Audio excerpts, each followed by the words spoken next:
Sion berteriak. Orang tidak kompeten itu, lawan aku sekarang. Will tidak mengerti apa yang dikatakan Sion dan berteriak. Sekarang? Di sini? Aku dan Sion? Kenapa? Sion menutup matanya dan tiba-tiba menembakkan tembakan peringatan. Dia kemudian berteriak, apakah tidak ada alasan yang cukup besar untuk menghajar seseorang yang semenjengkelkan kamu? Colette bingung dan hanya bisa berteriak pada Sion untuk berhenti. Tapi kemudian sebuah dinding es muncul dari tanah, memisahkan Colette dari mereka berdua. Colette berbalik dan melihat bahwa itu adalah Julius. Dia tidak percaya Julius masih hidup setelah pemboman yang dahsyat. Julius mengarahkan tongkatnya ke Colette dan menyerang. Mendengar keributan di luar, Will sangat khawatir tentang Colette, tapi Sion menghalangi jalannya. Will berkata ini bukan waktu yang tepat untuk bertarung, tapi sebelum dia selesai, Sion menembak ke arahnya lagi dan bahkan melemparkan pedang ke Will. Will terdiam. Sion membuat wajah cemberut dan memberitahunya untuk mengambil pedang itu. Sepertinya tidak ada pilihan lain. Will menggertakkan giginya dan mengambil pedangnya. Sion mengendalikan api, mengejar Will menggunakan mantra Lanza. Will merunduk dan mempercepat kecepatan maksimalnya, sementara area di belakangnya meledak. Sion menggertakkan giginya, menyadari bahwa tidak ada alternatif lain selain bertarung. Mendengar ledakan yang keras, Colette tahu dia harus menghentikan mereka. Tapi Julius jelas tidak akan membiarkannya. Dia menembakkan serpihan es yang membentuk duri tepat di tempat Colette berdiri. Selain itu, jebakan di medan perang tiba-tiba aktif, dan Colette sadar bahwa Julius sengaja memicu jebakan-jebakan itu. Bahkan Mike pun bingung dengan situasi ini. Tim 6 berjalan lancar ketika tiba-tiba terjadi konflik antara dua anggotanya. Apakah ada keretakan di antara mereka? Mike bertanya kepada Profesor Edward tentang pendapatnya. Profesor Edward, menurutmu bagaimana tentang situasi ini? Profesor Edward menjawab bahwa, terlepas dari alasannya, perselisihan internal dalam tim tentu saja tidak terduga. Meskipun tujuannya adalah memenangkan mahkota, dari sudut pandang rekrutmen untuk menara, ini adalah kelemahan signifikan yang tidak bisa dihindari. Edward mengatakan ini dengan ekspresi yang agak terhibur, meskipun kata-katanya adalah sangat disayangkan. Mike tertegun, tapi seluruh audiens bingung, bertanya-tanya apakah ada beberapa Julius di medan perang sekaligus. Julius tampaknya ada di area rawa, daerah vulkanik, hutan utara, dan bahkan di lokasi Ignore. Ignore, setelah melihat Julius, harus mengakui, impresif Julius. Aku tidak menyangka kamu punya trik seperti ini. Ini adalah kekuatan yang hanya dimiliki oleh Magia Fender. Melihat bahwa Ignore mengerti, Julius tersenyum dengan sombong. Dalam pertarungan Will, dia terus menghindari serangan dari Sion yang terus-menerus mengeluarkan mantra. Dengan sihir apinya, kekuatan destruktif Sion tidak bisa dibantah. Kali ini, Sion memanggil seekor elang api. Will menduga bahwa mantra ini mirip dengan sihir pelindung. Sion memerintahkan elang itu, dan elang tersebut terbang menuju Will dengan teriakan keras. Will tetap tenang, berpikir bahwa jika ini adalah sihir pelindung, dia punya rencana. Dia melompat dan menyayat sayap burung itu, memotongnya seperti yang diharapkan. Pada saat itu, Will hampir menyerbu Sion, tapi dia terkejut saat sayap burung itu mulai beregenerasi. Penyembuhan cepat. Will berkeringat gugup menyadari bahwa dia belum menghancurkan inti dari mantra tersebut.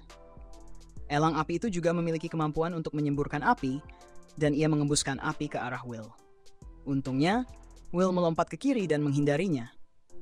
Tak terduga, Sion secara diam-diam mengucapkan mantra api lainnya. Will, yang tidak bisa menghindar tepat waktu, hanya bisa mengangkat tangannya untuk memblokirnya. Dia menumpahkan seluruh kekuatannya untuk bertahan. Memahami bahwa Sion menggunakan burung itu sebagai pengalihan perhatian sambil meluncurkan lebih banyak mantra yang tidak terlihat. Will berjuang untuk mengalihkan nyala api dan berhasil bertahan dari serangan itu. Putaran pertama pertarungan berakhir dan MC terdiam. Pertempurannya sangat mendebarkan.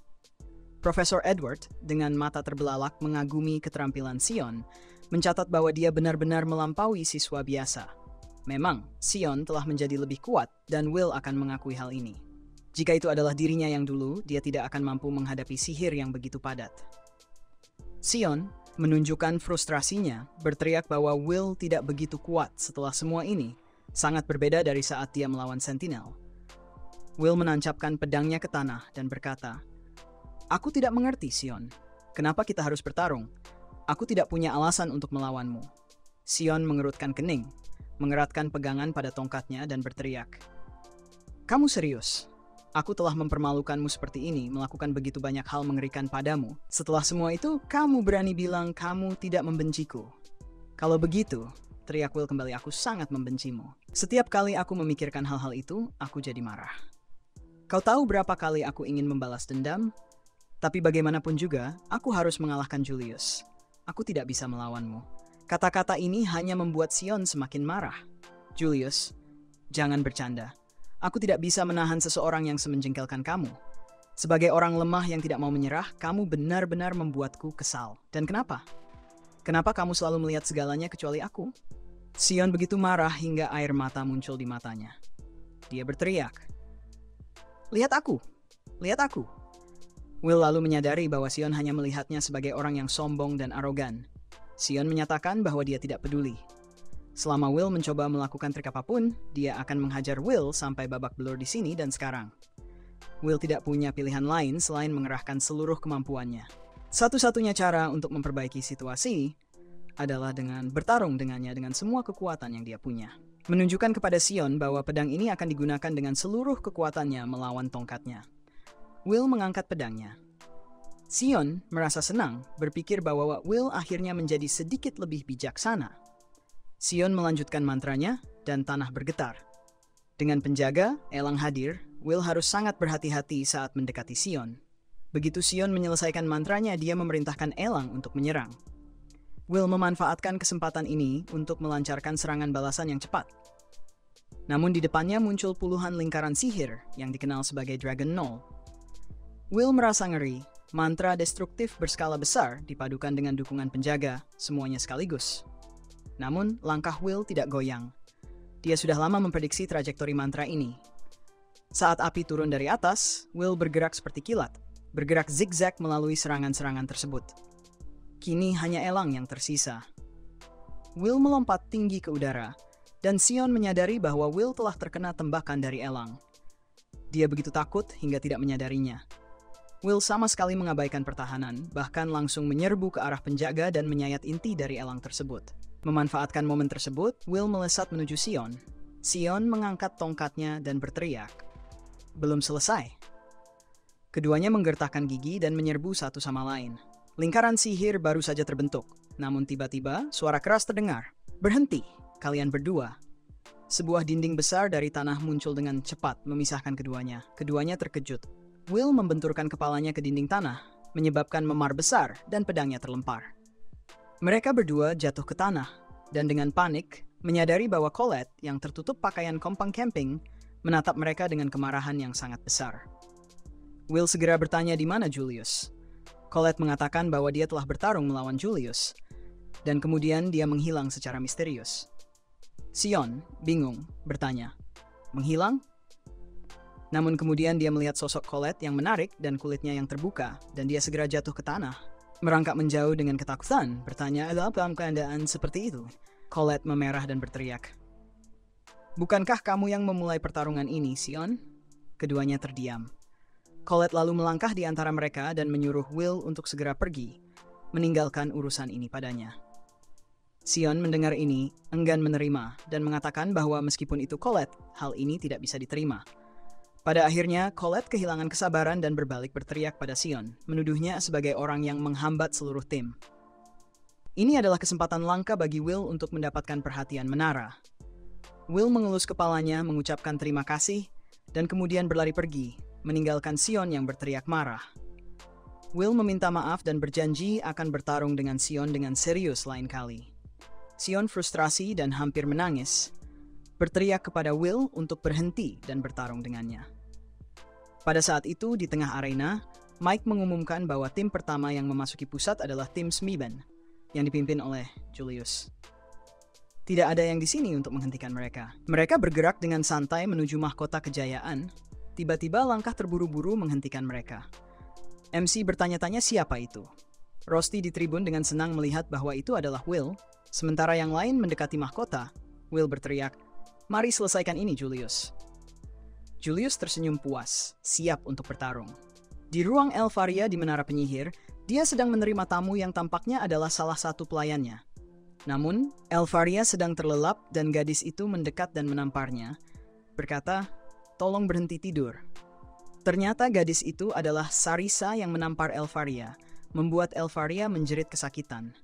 Sarisa mengingatkan Elfaria bahwa jika itu menyakitkan, dia harus menyadari posisinya dan tidak hanya tidur dan melihat dari puncak menara.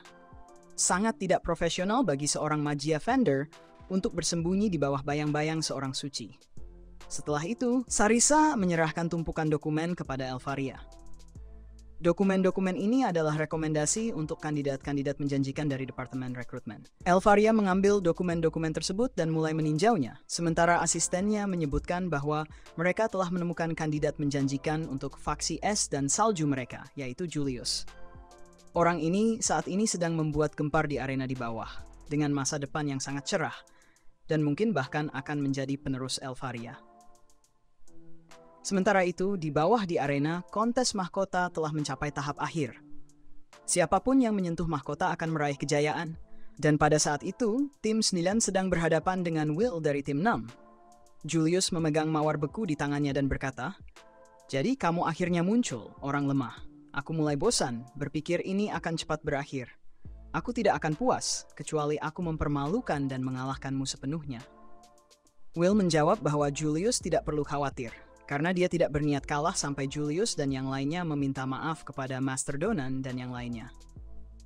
Julius mengarahkan tongkatnya ke Will, menyatakan bahwa dia akan mengubah Will menjadi subjek percobaan. Es dan salju menyebar dengan kecepatan supersonik. Dalam sekejap, seluruh area diselimuti kabut uap beku. Julius bahkan menyembunyikan kekuatan sihirnya untuk menghalangi pandangan Will. Tiba-tiba, Will mendengar langkah kaki dan menyadari bahwa ketiganya sedang bergerak, membentuk pengepungan di sekelilingnya. Tiba-tiba, sebuah serangan muncul dari belakang. Will berhasil memblokirnya dengan pedangnya, menyadari bahwa dalam situasi ini, tertangkap basah berarti kekalahan pasti. Dia memutuskan untuk menyerang ke arah sumber serangan tersebut. Saat serangan kedua dan ketiga terus datang, Will menghindarinya dan memetakan posisi relatif mereka. Dia menemukan penyerang pertama tapi terkejut melihat Julius tersenyum jahat. Itu adalah sebuah jebakan. Sebuah blok es besar muncul di sebelah kiri Will, siap untuk menghantamnya. Untuk memperburuk keadaan, ada serangan keempat juga. Will harus memblokir dengan pedangnya, kehilangan kesempatan untuk membalas serangan. Julius tertawa keras dan mengejek. "Apa yang kamu lakukan? Idiot tak berguna. Kita bahkan belum bergerak satu langkah pun. Sial, mereka terlalu licik," pikir Will dengan frustrasi. Penonton terkejut, apakah ada 4 klon Julius lagi? Tidak, ternyata ada 5. Will berpikir ini mungkin ilusi sihir, tetapi segera menyadari bahwa itu bukan kasusnya. Julius menambahkan, "Aku tidak bilang padamu kan? Aku akan meledak." Memang, tubuhnya mulai bersinar. Will secara insting bersiap dengan pedangnya, tetapi area tersebut meledak dengan keras. Rosti berteriak memanggil namanya dari tribun dengan ketakutan. Ledakan es tersebut membekukan Will, dan MC terkejut. Tidak ada keraguan bahwa sihir ini adalah teknik rahasia, salah satu dari genium yang muncul sekali dalam 1000 tahun. Teknik ini disebut Elgraflos, dan yang digunakan Julius adalah salah satu dari 12 mantra, yaitu Doppelganger, yang menciptakan patung es yang mirip dengannya sendiri. Will panik dan bertanya bagaimana Julius bisa mengetahui sihir Elfi. Julius dengan sombong menyatakan bahwa selain bakat, apalagi yang bisa jadi? Aku telah mengajarkan diri sendiri dan menguasai mantra ini. Meskipun kekuatannya belum sebanding dengan Magia Fender, segera saja Elvis Vina akan menjadi tidak ada. Suatu hari nanti, semua yang dimilikinya akan menjadi milikku. Julius menyatakan dengan berani. Begitu dia selesai berbicara, es yang menahan Will hancur. Will marah besar, berpikir ini adalah usaha terang-terangan untuk mencuri orang yang dicintainya. Senyuman Julius memudar saat dia melemparkan sebuah blok es besar. Will memotongnya dengan pedangnya, tetapi bahkan klon-klon Julius juga bisa menggunakan sihir. Pada saat itu, kedua bawahannya Julius juga melancarkan mantra mereka. Will mendapati dirinya dikelilingi oleh 3 klon, dan kemudian sebuah benda aneh muncul dari udara tipis jatuh ke tanah. Will menyadari itu adalah lingkaran jarak jauh, sebuah penghalang yang diciptakan oleh klon-klon untuk menjeratnya. Julius percaya bahwa memburu binatang berdarah yang terpojok dalam pikirannya sangat mudah. Will kini ketakutan. Will melihat sebuah blok es raksasa turun dari langit. Ini adalah mantra Zelnya Kala, dan dengan Will terkurung di dalam sangkar es, penonton menahan napas dengan ketakutan. Julius menyatakan pertarungan selesai, dan blok es raksasa jatuh tanpa ampun menimpa Will. Para siswa di tribun terdiam dan MC Myers juga kehilangan kata-kata. Bahkan Profesor Edward tidak bisa memberikan komentar. Kemudian Myers tiba-tiba berteriak, "Sangat kuat! Ya ampun, menang tanpa bergerak satu langkah pun adalah skenario ideal bagi seorang penyihir." Julius diumumkan sebagai pemenang, dan dengan lebih dari 10.000 poin, jelas bahwa angka ini bukan hanya simbolis. Julius melangkah maju dan dengan berani menyatakan, "Apa pendapat kalian, para perekrut terhormat? Benar, sihir esku yang dipoles melalui teknik rahasia Elfaria sempurna. Julius akan menjadi penerus berikutnya dari Elfaria sama." Di tribun mulai terdengar bisikan, dan perwakilan berbagai faksi dengan antusias membahas hasilnya. Sementara itu, Iris menyesuaikan kacamatanya, menyadari bahwa Julius sengaja menggunakan Will untuk mempromosikan dirinya. Namun, tampaknya dia telah melampaui batas dan kini menghadapi kemunduran. Rusty yang mengenal temannya dengan baik tersenyum dan berkata kepada Will, "Kalau kamu tidak menang setelah ini, benar-benar memalukan kan, Will?" Batu besar di belakang Julius retak. Dia tidak bisa percaya. Penjara esnya yang sangat kuat benar-benar retak. Will melangkah keluar, wajahnya dingin seperti es yang bisa dimaklumi setelah berada di dalam sangkar yang membeku. Tribun menjadi hening sekali lagi. Julius bingung bagaimana Will bisa lolos. Will berterima kasih kepada Julius, mengatakan bahwa es itu membantunya mendinginkan kepala. Dia mengakui bahwa dia sendiri yang salah karena kehilangan kontrol setiap kali Elfie disebut. Julius dengan sinis berkomentar, "Apa yang kamu omongkan ini?" Dia mengangkat tongkatnya dan menyatakan bahwa dia akan memperlihatkan kehidupan Will yang menyedihkan. Dia berkata untuk semua orang lihat. Julius kemudian mulai melemparkan blok-blok es. Will bergerak cepat, menghindari hujan serangan es yang datang bertubi-tubi. Julius senang melihat mangsanya berlarian, tetapi Will dengan cepat menutup jarak mengatakan bahwa mantra Doppelganger Archways-nya tidak sempurna. Dalam sekejap, Will memotong dua anggota tim Julius dari belakang. Kecepatannya terlalu lambat untuk merespons tepat waktu. Sosok itu langsung lenyap, meninggalkan Julius tercengang. Bahkan Profesor Edward, yang mengamati dari atas, harus berdiri tertegun, menyadari bahwa Will telah bersembunyi di balik serangan musuh dan kemudian melancarkan serangan balasan yang kuat dari atas. MC terkejut dan berseru melalui pengeras suara, "Apa ini?" Peserta Will telah menumbangkan dua anggota tim Smiman, dan sekarang Doppelganger Julius juga hancur. Tidak ada yang mengerti mengapa. Ternyata anggota tim Julius yang mengendalikan Doppelganger, dan begitu mereka kehilangan kesadaran, Doppelganger tersebut tidak bisa lagi dipertahankan. Will dengan tegas mengekspos Julius, mengatakan bahwa dia hanya seseorang yang bisa menggunakan sihir Elfaria, dan tidak ada apa-apanya dibandingkan dengan tingkat Elfaria, bahkan tidak bisa dibandingkan dengan ujung jarinya. Julius, yang merasa marah dan terhina, berteriak keras, "Kau brengsek!" Sementara itu, di menara, Elfaria memberitahu Sarisa bahwa apa yang dia inginkan bukanlah seorang penerus. Sarisa bingung, meminta klarifikasi. Elfaria mengungkapkan bahwa yang dia inginkan di sampingnya adalah sebuah pedang. Berbeda dengan penjaga otonom, Doppelganger Julius memerlukan kendali manual, dan Will dengan cepat menyadari bahwa anggota tim Julius lah yang mengendalikan mereka. Will mengekspos bahwa Julius belum benar-benar menguasai sihir Archways. Hal ini membuat Julius marah.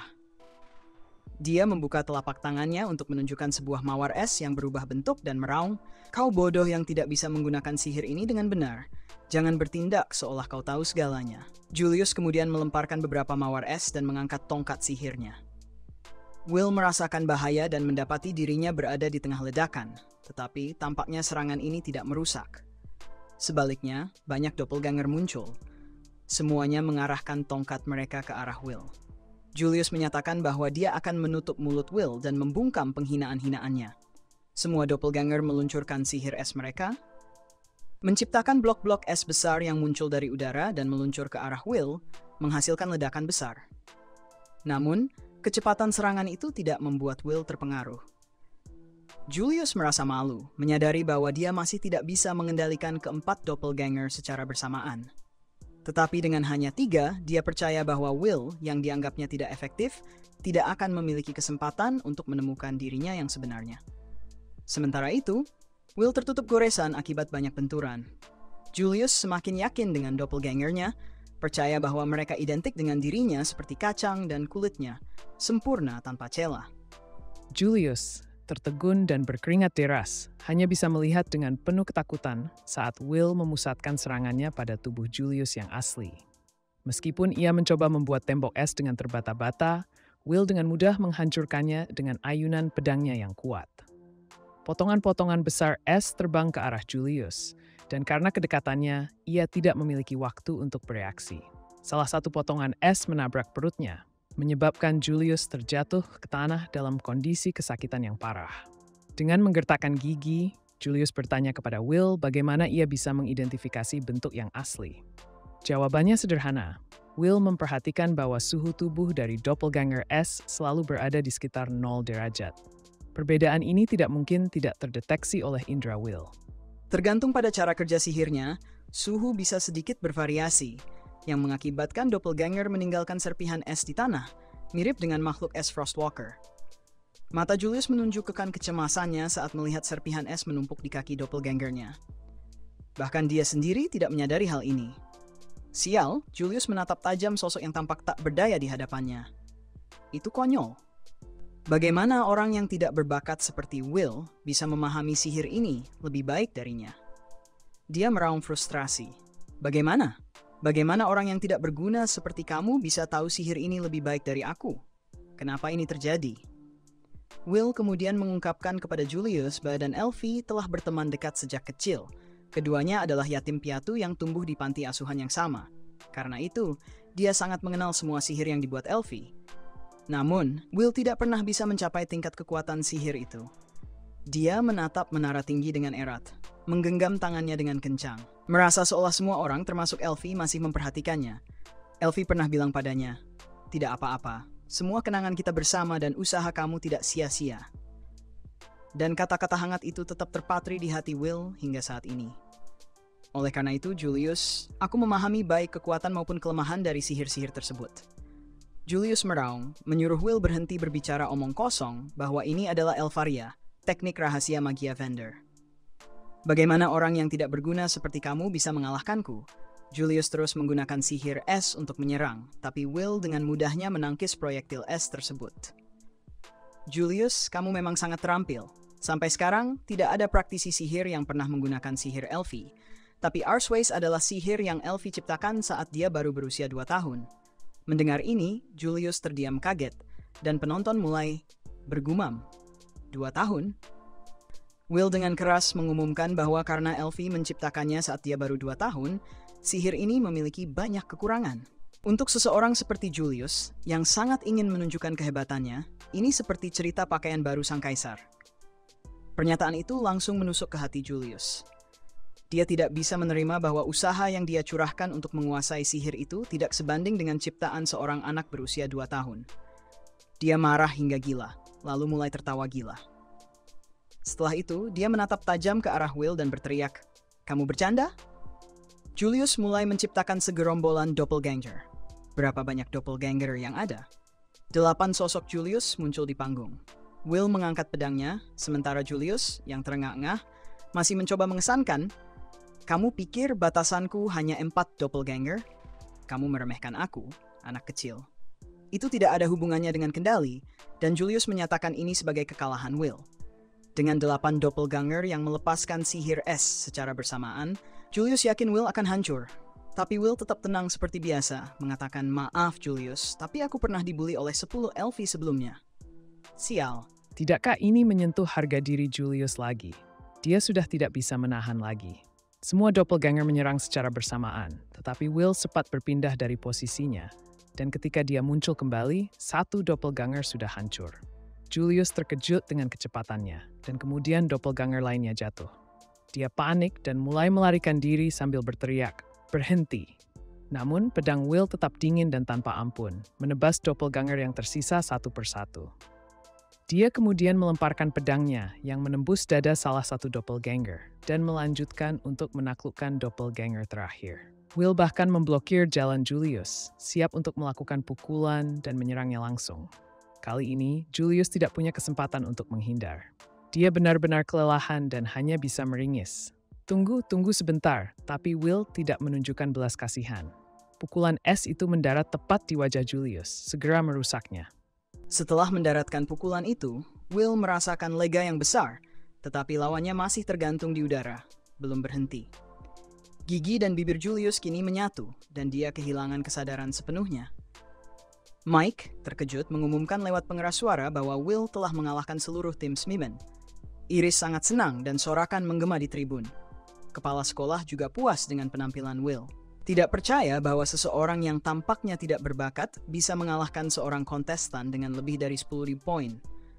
Namun, suasana tiba-tiba berubah, dan orang-orang mulai menunjukkan tanda-tanda kemarahan ketika 3 orang lainnya masuk ke area tengah. Liana, salah satu siswa top tahun ini, memperhatikan Will dengan seksama, membisikkan namanya pada dirinya sendiri. Sementara itu, Will terengah-engah saat bisik-bisik di tribun semakin keras. Oh, dari mana Ignore muncul? Dia sudah mengambil mahkota dan meletakkannya di kepalanya, mengingatkan Will bahwa dia masih belum memahami poin penting dari kompetisi ini. Sementara Will masih sibuk dengan pertarungan, mereka sudah mengambil mahkota. Wali kota menikmati perubahan ini setelah semua uangnya dipertaruhkan. Penonton menunjukkan berbagai emosi, mulai dari kegembiraan hingga frustrasi, dan mengekspresikannya dengan berbagai cara. Will merasa sedikit penyesalan, tapi segera mengabaikannya. Sementara itu, Ignore tersenyum lebar karena segala sesuatu tampaknya selalu berakhir dengan kejutan, bahkan di saat-saat terakhir. Hanya Julius yang tidur nyenyak dan pemenang kompetisi ini adalah Ignore dari tim 12. Dari puncak menara, suara sorakan dan kegembiraan masih terdengar. Sarisa tahu bahwa kompetisi kemungkinan besar sudah berakhir, dan tiba-tiba Elfie bertanya padanya, apakah ada sihir yang bisa mengubah masa lalu? Sarisa berkeringat dingin dan mengatakan bahwa sihir seperti itu tidak ada. Elfie kemudian bertanya apakah ada sihir yang bisa menghapus ingatan. Sarisa percaya bahwa mungkin hal itu bisa dilakukan dengan mantra terlarang, tapi dia mengatakan bahwa dia tidak akan membiarkan Elfaria menggunakannya. Ekspresi di wajah Elfaria benar-benar menakutkan Sarisa. Dia merasa pusing, memerah, dan menangis sambil berkata, "Bukan maksudku untuk mengintimidasi kamu, Will. Aku hanya ingin memonopoli kamu agar aku bisa bermain denganmu selamanya." Sarisa tidak bisa berkata-kata, menatap tajam Elfaria sambil bergetar, mengetahui bahwa para siswa di sekolah menyadari masa lalu gelapnya. Pada saat ini, Will yang kelelahan duduk dan melihat Colette berlari ke arahnya. Dia penuh memar, tapi memanggil namanya dengan keras. Tentu saja Sion tidak senang, tapi dia melihat Colette dan Win duduk bersama dan tertawa lebar. Meskipun mereka kalah dalam kompetisi, mereka telah memenangkan pertarungan, dan itu yang paling penting bagi mereka. Keesokan harinya, Donan mengadakan pesta besar di kedai Gina untuk merayakan kemenangan Will. Di pesta itu, Werner, Rosti, dan Colette juga diundang. Semua orang mengangkat muk bir raksasa mereka dan mengucapkan selamat kepada Will, sementara para pelayan kedai terus memuji Colette atas penampilannya yang luar biasa, membuatnya memerah. Werner juga tidak luput dari sorakan antusias para kurcaci yang berterima kasih kepadanya karena selalu mendukung Will. Donan sangat senang. Terus-menerus minum hingga muknya kosong, dan kemudian dengan ceria bertanya apakah Will sudah direkrut oleh Menara. Colette menjawab bahwa tentu saja tidak. Masih merasa kesal karena tidak hanya mereka mengalami konflik internal, tetapi juga gagal dalam kompetisi. Semua karena Sion yang menimbulkan masalah. Rosti bertanya tentang orang lainnya, dan ternyata Will telah mengundang Sion untuk bergabung. Tetapi Sion dengan tegas menolak, mengatakan dia tidak tertarik datang ke tempat sepele seperti itu. Tidak masalah, Donan masih sangat senang karena kemenangan ini juga berarti mereka akan menerima permintaan maaf yang layak. Selain itu, Julius sedang menangis terisak-isak di dapur. Julius harus mencuci piring sambil berteriak. Kenapa? Kenapa aku harus bekerja sebagai pencuci piring di kedai kurcaci? Tidak hanya Julius, tapi juga 2 pengikutnya yang lainnya sedang melayani dan membawa piring. Untungnya, Gina kekurangan staf, jadi kehadiran mereka sangat membantu. 3 anggota grup Will melihat Julius dengan kepuasan, sementara Julius terus-menerus mengumpat dengan marah, masih belum direkrut karena kekalahannya dari Will. Tiba-tiba, Werner tampak khawatir. Colette mengira dia hanya tidak terbiasa dengan pesta. Tapi yang menjadi kekhawatirannya adalah apa yang akan terjadi setelah Will dan grupnya merayakan festival. Colette menyebutkan bahwa pasti orang-orang akan melihat Will dengan cara yang berbeda. Werner tidak berpikir begitu. Jika memang begitu, itu akan sangat baik. Namun, dia tahu bahwa hal-hal tak terduga pasti akan terjadi, hal-hal yang bahkan dia tidak bisa antisipasi. Sementara itu, Will terus disajikan bir tanpa merasa mabuk. Waktu berlalu begitu cepat, dan sebelum mereka menyadarinya, ujian praktikum komprehensif telah tiba. Kedua teman itu khawatir, karena tugas untuk ujian ini adalah menjelajahi sebuah dungeon selama seminggu. Sial, masuk ke dungeon dengan penyihir biasa adalah mimpi buruk. Saat ini, mereka hanya berharap bisa berada dalam satu grup dengan salah satu dari 3 besar tahun mereka. Tiba-tiba, mereka melihat Will berjalan bersama Colette, dan kedua teman itu langsung memanggilnya, berkata, "Kami mengakui kekuatanmu yang luar biasa. Jadi ikutlah dengan kami ke dungeon." Will dan Colette terkejut, dan kedua teman itu merasa agak canggung, tidak punya hubungan yang nyata. Salah satu dari mereka memerah dan mencoba bersikap keren, mengatakan, "Kami mengakui kekuatanmu yang luar biasa, jadi ayo bergabung dengan kami di dungeon." Sebelum Will bisa merespons, beberapa gadis dari belakang berteriak, semua orang bilang mereka menunggu Will untuk mengundangnya bergabung dengan grup mereka. Dengan banyak orang yang berkumpul di sekitar, Will mulai berkeringat. Pada saat itu, Ignore, Liana, dan Sion lewat dan langsung memperhatikan situasinya. Colette menyadari apa yang sedang terjadi. Setelah turnamen, pandangan orang-orang tentang Will telah berubah. Apakah ini yang dikhawatirkan Werner? Colette buru-buru maju untuk mengintervensi dan berteriak, "Tunggu dulu, kalian sudah memperlakukan Will seperti lelucon selama ini, dan sekarang kalian terlalu menganggap enteng semuanya." Semua orang menegang dan berhenti. Colette melanjutkan, "Lihat, Will sangat kesal." Wajah Will tampak gelap, tapi bukan karena marah. Sepertinya dia lebih bersemangat. Mata Will bersinar seperti anak anjing saat dia berkata, "Wow, Colette, apakah kamu bilang semua orang ingin aku di tim mereka? Ini persahabatan ya?" Ini adalah ekspresi seseorang yang sudah lama sekali merindukan teman. Seorang gadis melangkah maju dan berkata dengan belak-belakan, "Colette, jangan hentikan kami. Bukankah kamu selalu memonopoli Will?" Colette terkejut dan gadis itu melanjutkan, mengambil tangan Will dan mengatakan bahwa poin kredit mereka akan dibagi. Jadi dia harus bergabung dengan mereka. Tapi Colette tidak mau begitu saja. Dia menarik tangan Will dan mengumumkan, "Will sudah jadi bagian dari tim kami. Nah, besok Will ada janji dengan aku. Kita bakal belanja bareng." Malam itu, Colette tidak bisa tidur, berputar-putar di tempat tidur sambil memutar ulang kejadian siang hari. Dia tidak menyangka akan kehilangan kendali seperti itu. Temannya, Rose, membawa 2 cangkir teh hangat dan bertanya apakah Colette akan berkencan keesokan harinya. Colette memerah dan mencoba menyangkalnya. Tapi seluruh akademi sudah ramai membicarakan berita itu. Rose, yang tahu bahwa ini adalah kencan pertama Colette, ingin memberikan sedikit bantuan. Dia menyarankan agar Colette mempersiapkan diri dengan baik, dan Colette setuju. Dia tidak ingin kehilangan kendali di depan Will lagi. Rose, yang terhibur dengan kepolosan temannya, berkata bahwa selama dia mengenakan pakaian yang bagus, bahkan kebohongan pun akan terlihat benar. Di asrama di luar akademi, Rusty sedang membaca buku dan bertanya pada Will apakah dia akan pergi ke dungeon keesokan harinya. Will menjawab bahwa dia akan pergi belanja. Will pikir saran Colette masuk akal. Dia menyebutkan perlu membeli beberapa perlengkapan untuk latihan. Dia mengatakan akan pergi ke dungeon keesokan harinya. Dia bilang dia akan mengikuti ujian. Namun, Will tidak tahu bahwa Colette sebenarnya menggunakan itu sebagai alasan untuk berkencan. Rusty punya firasat dan bertanya apakah belanja itu adalah acara 2 orang dengan Colette. Ternyata benar. Pikiran Rusty langsung berputar, seolah dia telah menemukan sesuatu. Pagi berikutnya, di plaza tengah, Colette mengenakan gaun cantik seperti putri, menunggu dengan tenang untuk Will. Tangannya mengepal dan wajahnya memerah. Jelas bahwa ini adalah kencan. Ketika Will tiba, dia menyapa Colette dengan senyum dan ucapan selamat pagi.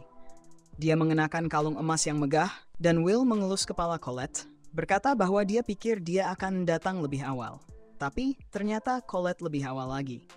Colette memerah dan canggung menjelaskan bahwa dia bangun pagi secara tidak sengaja. Kemudian, tatapan Will tertuju pada Colette, mendorongnya untuk bertanya, "Ada apa?" Will tersenyum dan menyesuaikan kacamatanya, mengatakan bahwa gaya rambut dan pakaiannya sangat cocok untuknya. Ini membuat Will merasa sedikit malu, dan mendengar ini, Colette hampir pingsan. Dia meneteskan air liur dan semakin memerah. Tangannya mulai kehilangan kendali. Dia menutup mulutnya dan mengucapkan terima kasih kepada Will. Tiba-tiba, sosok muncul di belakang mereka. Rusty. Dia menyapa Colette dan Will dengan selamat pagi. Ketiganya berdiri dalam keheningan. Colette tidak mengenal Rusty. Jadi Rusty dengan cepat memperkenalkan diri sebagai teman sekamar Will dan mengharapkan mereka hari yang menyenangkan. Colette bertanya pada Will apa yang sedang terjadi. Will mengelus kepalanya dan menjelaskan bahwa karena Rusty bersikeras, dia setuju. Rusty tanpa malu mengatakan bahwa belanja lebih seru kalau ada ramai-ramai. Rusty meraih tangan Will dan mendorongnya, mengatakan bahwa mereka harus buru-buru karena banyak yang harus dibeli. Pemandangan ini hampir membuat Colette pingsan. Bagaimana mungkin dua orang dari jenis kelamin yang sama bisa bergandengan tangan seperti itu?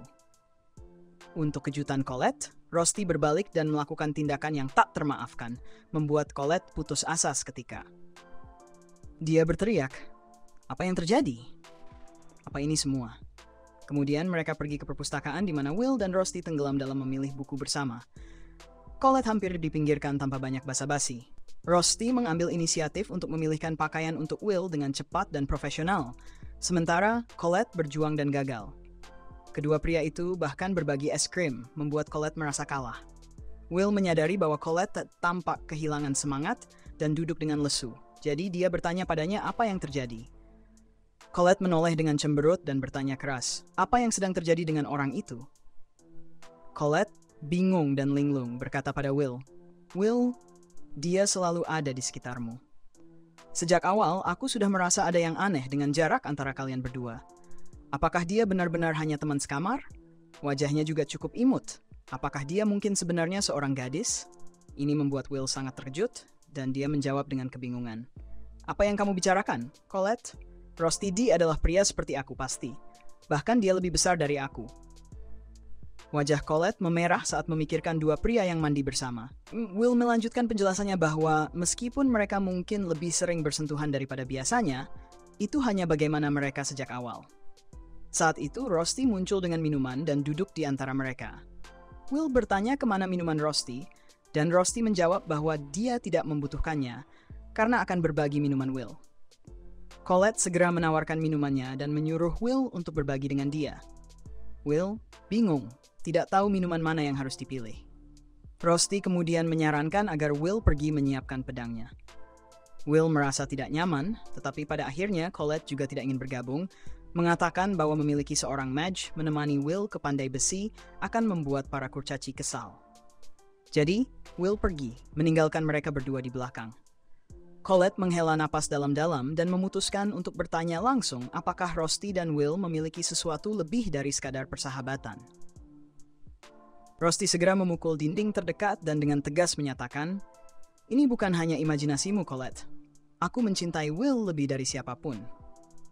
Melihat ini, Colette tidak percaya dengan apa yang didengarnya dan bertanya lagi, "Apa?" Rusty terus menyatakan, "Aku mencintai Will lebih dari dirimu, Colette." Pernyataan itu membuat Colette marah dan air mata mengalir di wajahnya saat dia berteriak, "Biarkan aku bilang, Will dan aku tidak terpisahkan selama 4 tahun. Rusty tahu hal ini tapi tidak tergoyahkan, berkata, "Aku tahu, tapi Colette, pernahkah kamu mandi bersama Will? Mungkin tidak, kan?" Gadis naif dan Rusty kini secara resmi mendeklarasikan persaingan mereka atas Will. Will berjalan sendirian merasa tidak nyaman saat menyadari ketegangan antara keduanya. Tiba-tiba, seseorang memanggil namanya. Terkejut, dia berbalik dan melihat Liana, salah satu siswa terbaik di akademi. Will segera merasakan perbedaan dunia mereka. Satu adalah jenius tingkat atas dan yang lainnya hanyalah seorang yang kurang berkemampuan. Will dengan sopan bertanya, "Apakah ada yang bisa saya bantu?" Liana meminta agar Will menemaninya sebentar. Tanpa berkata apa-apa, Will merasa cemas dan mengikutinya. Mereka memasuki sebuah mansion mewah, di mana Liana dengan lembut menutup pintu di belakang mereka. Will langsung terkejut mendapati Sion menatapnya dengan pandangan yang tajam. Begitu juga dengan Julius, Ignore, dan Liana, semua siswa terbaik di akademi. Liana kemudian menjelaskan bahwa ujian praktik tempur komprehensif sebenarnya akan dimulai pada tahun terakhir dari semester akademik berikutnya. Oleh karena itu, dia ingin membentuk tim yang terdiri dari 5 orang di sini untuk menjelajahi dungeon. Will terkejut mendengar pengungkapan ini. Saat hasil kursus praktik tempur diumumkan di akademi, tingkat terakhir menara akan segera dibuka. Poin yang diperoleh melonjak tajam disertai dengan bahaya besar. Dengan waktu yang tersisa hanya sedikit hingga ujian kelulusan, tidak berlebihan untuk mengatakan bahwa apakah seseorang bisa naik menara atau tidak, akan sangat bergantung pada hasil kursus praktik tempur ini. Sion langsung membanting meja dan berteriak, "Apa yang kamu lakukan di sini? Kamu tidak berguna." Julius kemudian bertanya, "Apa maksudnya ini? Apa kamu menyuruhku membekukannya, atau apa?" Will merasa sangat ketakutan. Jelas bahwa kedua orang ini sama sekali tidak menyukainya. Will menoleh ke arah Liana dengan tatapan memohon, sambil menggeleng-gelengkan kepalanya. Liana dengan dingin bertanya, "Apakah itu tidak diperbolehkan?" Sikap santainya membuat tekanan darah Will menurun. Dia terkejut mengetahui bahwa Liana begitu acuh tak acuh. Sion kembali diabaikan dan berteriak, "Hei, apakah kamu mengabaikanku lagi?" Ignore tiba-tiba menyipitkan matanya, mengangkat tongkatnya, dan seketika mengubah lingkungan sekitar mereka menjadi ladang bunga. Segalanya berhenti, dan Sion menghentikan tindakannya. Ignore kemudian bertanya dengan sinis pada Sion, "Sejak kapan seorang Meiji berani bertindak setara dengan seorang kurcaci yang rendah?" Sion melepaskan Will, dan Will menyadari bahwa ini adalah sihir ilusi khusus dari ras elf. Ignore tersenyum dan mengatakan bahwa mereka harus terlebih dahulu mendengar cerita Liana. Liana menjelaskan, "Seperti yang saya sebutkan sebelumnya, ujian praktik komprehensif akan segera dimulai. Untuk para mage terbaik di tahun kami, saya ingin menyertakan dia. Seseorang yang telah menunjukkan kemampuan luar biasa di turnamen sihir."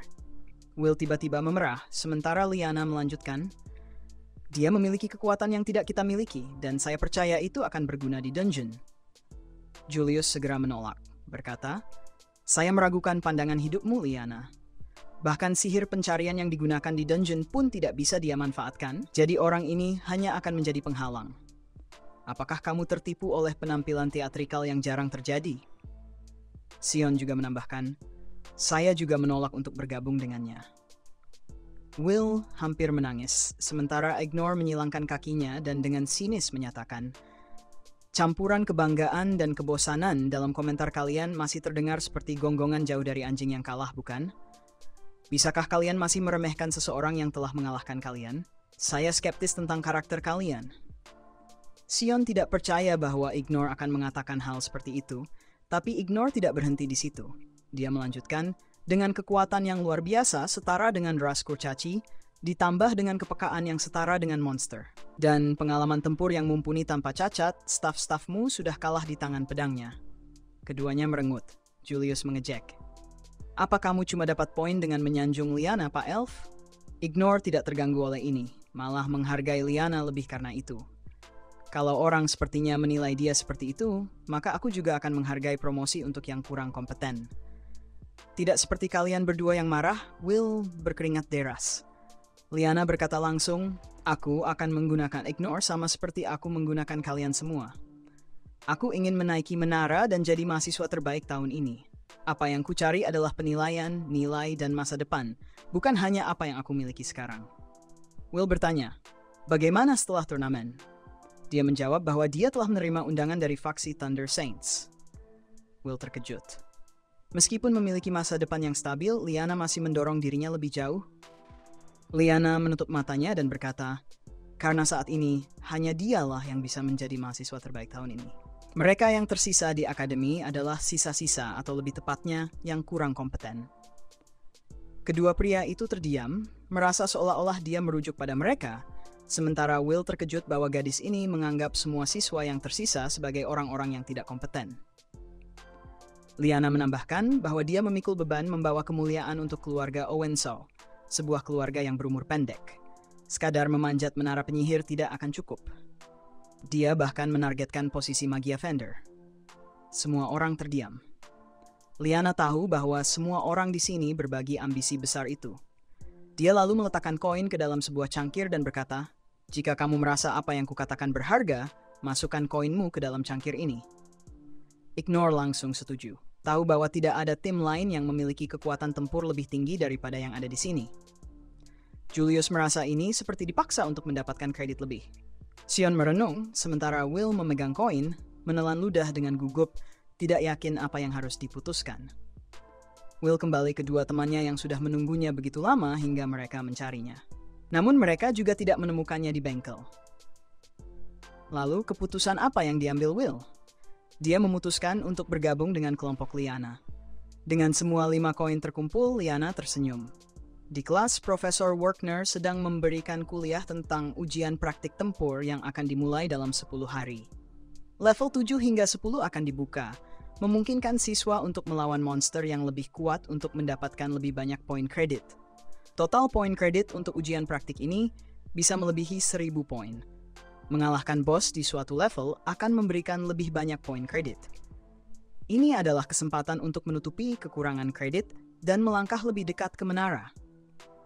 Will dan teman-temannya sangat bersemangat setelah mendengar ini, tetapi Profesor Edward menyiram antusiasme mereka dengan dingin, mengatakan, "Tentu saja, akan ada kematian. Tahun lalu 4 siswa terbunuh oleh monster. Meskipun guru-guru ditugaskan untuk mendukung di dalam dungeon, itu tidak bisa sepenuhnya mencegah situasi ini." Semangat di udara meredup ketika Profesor Edward melanjutkan dengan nada tegas, "Jangan gegabah, sisihkan pikiran tentang keberanian tanpa strategi. Yang harus kalian kejar bukanlah kekaguman atas gelar Magia Fender, tetapi tekad yang kuat untuk memahami posisi kalian saat ini." Sementara itu, di menara, seorang pria tua dengan penutup mata yang tampak mengesankan sedang melaporkan kepada Magia Fender Cariot. Cariot berkata, "Tak perlu melaporkan setiap detail kecil, Logwell. Meskipun kamu sementara memegang kendali, kamu bukan wakilku." Logwell menjawab, "Petir itu gegabah, es itu malas, dan yang suci itu sombong. Kandidat yang paling cocok adalah Instia Valham."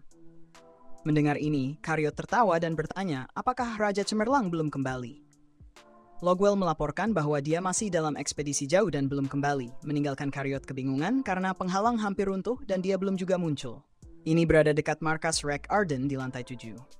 Pada hari pertama ujian praktik tempur, semua orang terkagum-kagum dengan ukuran markas tersebut. Liana segera memanggil Colette dan bertanya, "Apakah aku mengundangmu untuk ikut?" Colette memerah dan terbata-bata. "Kalau Will ikut, maka aku juga ikut." Rusty juga berpamitan kepada Will, menjelaskan bahwa sebagai anggota Departemen Teknis, dia tidak bisa bergabung dengan mereka. Profesor Edward mengumumkan bahwa waktunya telah tiba. Para siswa berbaris rapi dan mendengarkan dia berkata, "Ujian praktik tempur juga dikenal sebagai eksplorasi intensitas tinggi, berbeda dari praktik tempur biasa. Kalian harus bertahan hidup di dalam dungeon selama seminggu. Konfirmasikan markas-markas yang sudah didirikan di setiap lantai yang tersebar di peta. Jika kalian menyelesaikan ujian atau memutuskan untuk mundur, kalian harus dievakuasi ke markas-markas ini. Para guru kami akan menunggu kalian di sana." Werkner memandang Will dengan penuh kepercayaan. Will berpikir bahwa dia harus mencapai hasil di sini dan kemudian menuju ke lokasi Elfie. Sinyal diberikan, dan semua siswa mulai berlarian menuju lantai ke-7. Kelompok itu melompat ke mulut gua yang sangat besar dan jatuh bebas. Will dan Colette sangat ketakutan, wajah mereka pucat. Berkat sihir Ignore, yang lain mendarat dengan mulus, tetapi Will dan Colette jatuh ke belakang begitu mereka menyentuh tanah. Monster segera menyerang mereka. Awalnya tampak seperti seekor kaki 1000, tetapi Will terkejut melihat bahwa itu sebenarnya adalah kumpulan semut merah yang sangat besar. Will bersiap untuk menarik pedangnya untuk membersihkan jalan, mengetahui bahwa jika para penyihir dikelilingi dari semua sisi, mereka akan menjadi tak berdaya. Namun, Ignore berkata, "Tidak perlu, Will. Tidakkah kamu tahu mengapa keluarga Owenshaw disebut demikian?" Will terkejut melihat Liana yang maju dengan dikelilingi oleh banyak petir yang kacau. Keluarganya dikenal dengan garis keturunan ksatria. Liana mulai melafalkan mantra, memanggil kekuatan petir, dan sambaran petir yang kuat menyatu ke dalam tubuhnya. "Salam bokong," bentak sosok tanpa kepala. Atasan telah memberi tugas, jadi mengapa ada siswa di lantai 11? Sosok tanpa kepala dengan tenang memasang kepalanya kembali dan berkata, "Duke mungkin melewatkan beberapa tempat. Mungkin dia merusak fondasi lantai ke-10, menyebabkan mereka jatuh ke sini." Namun, sosok berjubah bernama Mars terus mengeluh, menyalahkan sosok tanpa kepala karena mengungkap rahasia mereka dengan permainan sialan. Sosok tanpa kepala hanya bisa meminta maaf dan berharap Mars tidak marah. Colette sangat ketakutan dan melihat para siswa dan pengajar yang terbunuh, tergagap bertanya, "Kalian membunuh mereka? Kalian sebenarnya siapa?" Sosok tanpa kepala memasukkan tangannya ke saku dan kedua sosok itu menatap mereka. Tiba-tiba, sosok tanpa kepala menghantamkan kepalanya sendiri, otak berceceran. Kedua gadis itu ternganga tanpa kata, dikelilingi oleh otak dan darah segar. Monster macam apa ini? Oh iya, jangan lupa like, komen, dan subscribe ya, untuk dapat notifikasi. Memancarkan energi gelap, kepalanya tampak seperti kabut mengerikan daripada kepala manusia. Sambil memegang kepala yang dipenggal, dia berkata, saat ini tidak ada pilihan lain selain membunuh mereka semua. Saat itu, Werkner bertanya kepada Will apakah dia tahu jenis sihir apa yang paling penting di dalam dungeon. Apakah sihir ofensif, sihir defensif, atau yang lainnya. Ternyata bukan itu, melainkan sihir pencarian, mantra umum yang digunakan untuk merasakan musuh dan mendeteksi anomali. Ini adalah mantra penting yang setiap penyihir perlu untuk memasuki dungeon, fundamental dan inti dari kemampuan mereka. Pada saat itu, tim Will dikelilingi. Sebuah mantra melesat melewati bahu Will, membuatnya terjatuh. Ternyata, Sion baru saja mengalahkan monster di depan Will dan menggerutu. Kau menghalangiku, pengecut. Mereka terlibat dalam pertempuran kacau melawan kumpulan semut besar. Will merasa sedikit malu, berpikir dia bahkan tidak bisa mendeteksi musuh tepat waktu. Tidak, itu karena jangkauan pencarian Julius lebih luas daripada miliknya. Saat dia hampir bisa mencegat, semua orang sudah membersihkan area tersebut. Tiba-tiba, seekor semut muncul di belakang Will, tetapi hampir segera dipotong dua. Mantra Zephyro dari Ignore telah menyelamatkannya. Ignore bahkan menggunakan angin ribut untuk membantai semua monster di sekeliling. Will terkesima. Satu mantra dan semua monster sudah musnah. Saat Will secara naluriah jatuh ke tanah, Ignore berbalik kepada Liana dan mengeluh. Dia lebih buruk dari yang kukira. Tidak bisa bahkan menjadi perisai. Dengan keadaan seperti ini, aku mulai meragukan kegunaannya, Liana. Liana, dengan keringat mengucur, mengakui bahwa penampilan Will memang mengecewakan. Dia mengatakan bahwa jika Will menghadapi musuh yang kuat, dia pasti akan terbukti berguna. Tetapi untuk saat ini, Ignore memutuskan bahwa Will akan menjadi orang yang membawa perlengkapan kelompok. Betapa memalukannya. Julius, sambil menyerap esensi sihir, menghapuskan dia sudah mengatakan bahwa Will hanya manjan tengolnya. Menyerap esensi sihir ke dalam tongkat akan menjadi bukti pembunuhan monster untuk akademi. Tongkat itu berfungsi sebagai perangkat penyimpanan. Will merasa terhina hanya bisa diam. Dia benar-benar tidak mencapai apa-apa. Kelompok melanjutkan perjalanan dan Colette berteriak, mengingatkan mereka untuk menunggu Will, karena dia belum selesai mengumpulkan barang-barang. Namun, bagi para penyihir, barang-barang tersebut tampak tidak berharga. Jika Will tidak membawa kembali bagian dari monster, itu berarti tidak ada poin kredit. Sebenarnya, dia berhasil mengalahkan satu monster. Kelompok tersebut terdiam saat Will terburu-buru mengumpulkan bagian monster. Matanya dipenuhi air mata. Sion tidak melewatkan kesempatan untuk mengejeknya, mengatakan bahwa meskipun dia ada di tim, dia masih menunjukkan kelemahan seperti itu. Betapa mengecewakannya. Colette bertanya kepada Will apakah dia baik-baik saja. Will menjawab bahwa dia sudah tahu sejak awal bahwa semuanya akan seperti ini, tetapi dia telah mencoba membantu semua orang dengan cara lain. Pada akhirnya, dia hanya bahkan berdiri di belakang, tidak bisa melakukan apa-apa. Meskipun dia tahu bahwa mereka semua adalah individu yang luar biasa, nasib seseorang yang membawa perlengkapan memang sangat mengecewakan. Kelompok melanjutkan ke dalam dungeon yang lebih dalam. Liana memeriksa jam tangannya dan memastikan bahwa mereka sudah berada di sini selama sehari, jadi dia ingin istirahat. Julius merasa tidak nyaman, mencatat bahwa tempat ini tidak terlalu aman. Karena itu, Ignore memutuskan untuk membuat penghalang api. Dengan sihir Ignore, nyala api muncul dan membentuk lingkaran. Dengan kolom api yang berputar menciptakan pemandangan yang spektakuler. Ini juga merupakan jenis ilusi. Ketika Will menyentuh api, dia tidak terbakar, tetapi monster-monster takut dan tidak berani mendekat. Liana meminta Will untuk cepat membagikan ransum. Dia mengeluarkan beberapa makanan kering dari ranselnya yang besar dan membawa 3 potong kepada Ignore. Namun Ignore mengangkat tangannya untuk menghentikannya, mengatakan bahwa Will tidak boleh mendekat. Dia tidak ingin ada kontak dengan Will.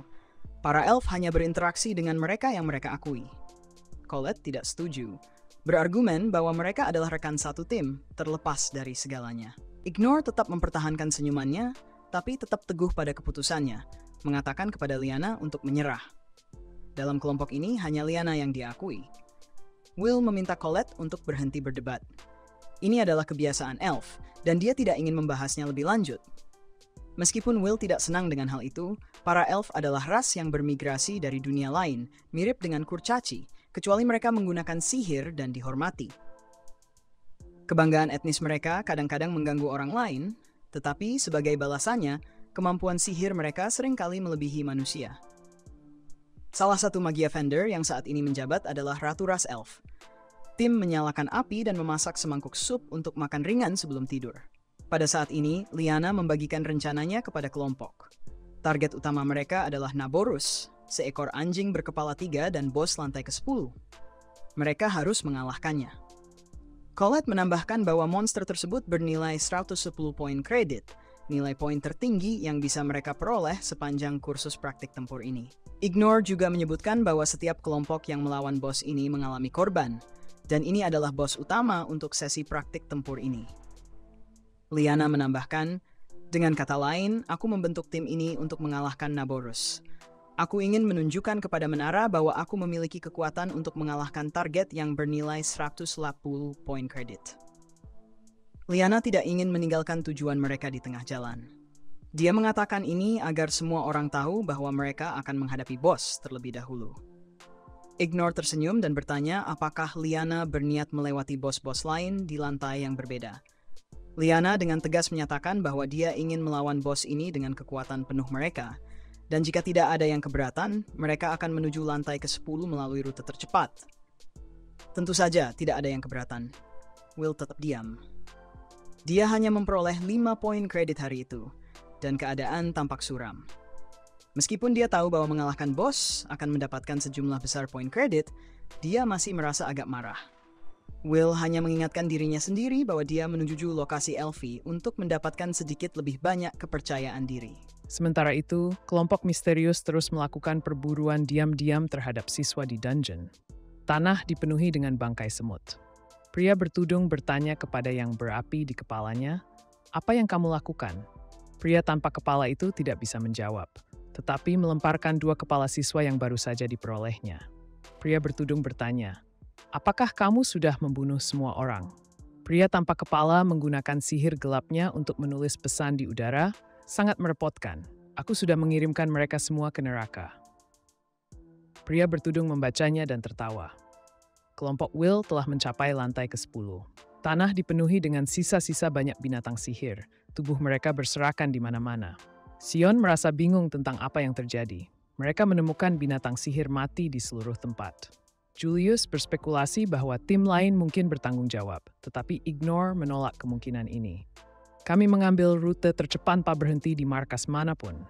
Tidak mungkin ada orang yang tiba sebelum kami." Sementara itu, Will memeriksa jejak-jejak pada tubuh binatang sihir. Makhluk-makhluk ini dibunuh dengan serangan fisik tanpa tanda-tanda sihir, dan luka-lukanya diakibatkan oleh kekuatan brutal murni. Lyanna melangkah maju dan mengumumkan bahwa ini adalah tempat di mana Naborus akan muncul. Namun, Will tidak mendengar suara apapun. Kesunyian itu terasa tidak biasa. Tim bergerak cepat dan menemukan bahwa Naborus sudah mati. Ia tertusuk oleh beberapa batu besar. Colette terkejut dan menutup mulutnya karena ketakutan, sementara Julius dan Sion hampir tidak bisa mempercayainya. Siapa yang bisa melakukan ini? Ignore mencatat bahwa energi sihir belum sepenuhnya menghilang, menunjukkan bahwa bos tersebut baru saja dibunuh. Lyanna segera memerintahkan untuk menggunakan sihir pencarian untuk memindai area tersebut. Will, di sisi lain, menutup matanya dan mengingat nasihat Workner bahwa sihir pencarian memang kuat tetapi tidak kebal. Sihir ini tidak bisa mendeteksi jebakan yang rumit. Jika penyihir lain menargetkan mereka, mereka mungkin menggunakan sihir tersembunyi untuk menyembunyikan jebakan, dan bahkan monster pun mungkin memiliki individu yang mampu menghindari sihir pencarian. Pada saat itu, Will mendengar sesuatu, suara dengan frekuensi sangat rendah. Dia menoleh dengan panik dan melihat sepasang mata dingin yang bersinar. Sebuah makhluk mengerikan dengan tubuh manusia, wajah demonik, dan sayap muncul. Will berteriak, "Semua orang, ke atas!" Segera, monster tersebut menembakkan ledakan, dan Will menggunakan pedangnya yang anti-sihir untuk menahannya. Namun, kekuatan dari ledakan itu masih sangat kuat, melemparkan anggota kelompok lainnya. Will mengatupkan giginya dan memutuskan untuk melompat ke samping dengan menggunakan kakinya setelah anggota kelompok lainnya menjauh dari zona bahaya. Colette berteriak memanggil nama Will, dan monster yang bergerak secepat kilat meluncur menuju Ignore. Pada saat Ignore menyadarinya, dia sudah dipukul dengan lengan yang patah dan beberapa tulang rusuk yang retak menghantam dinding batu. Jika dia tidak menyiapkan sihir peningkatan pertahanan, dia pasti akan hancur lebur. Nasib Ignore tidak pasti, dan Sion mengklik lidahnya dengan ketakutan.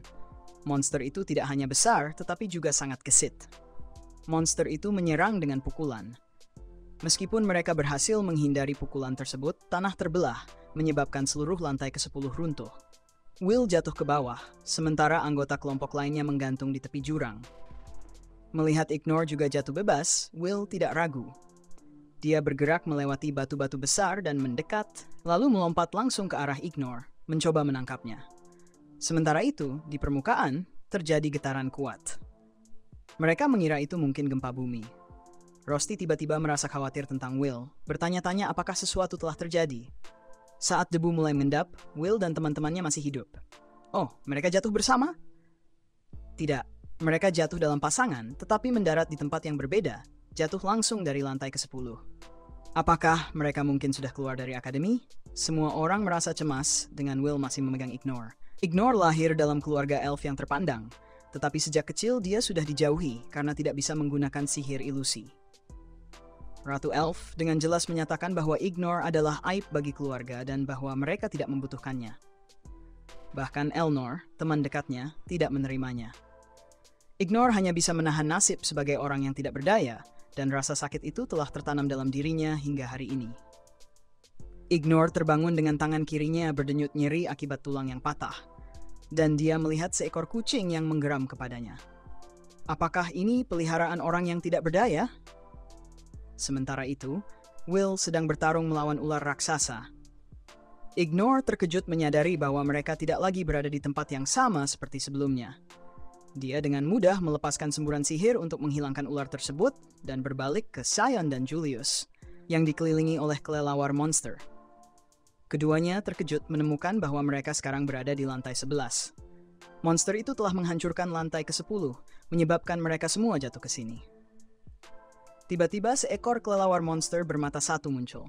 Julius menggertakkan giginya, mengangkat tongkatnya, dan merasakan bahwa situasinya sangat genting.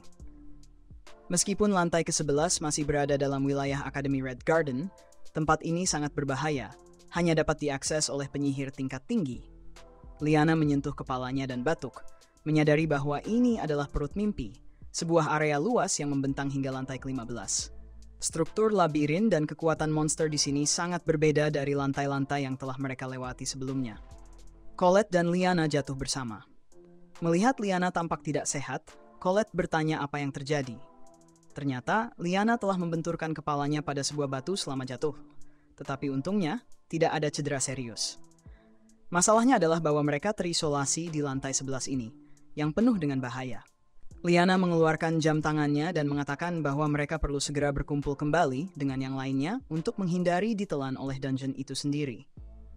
Liana dan Colette berhasil keluar dari labirin, tetapi mereka tidak dapat keluar dari tempat tersebut. Ini bukanlah melebih-lebihkan, pikir Colette tentang Will dan merasa sangat khawatir.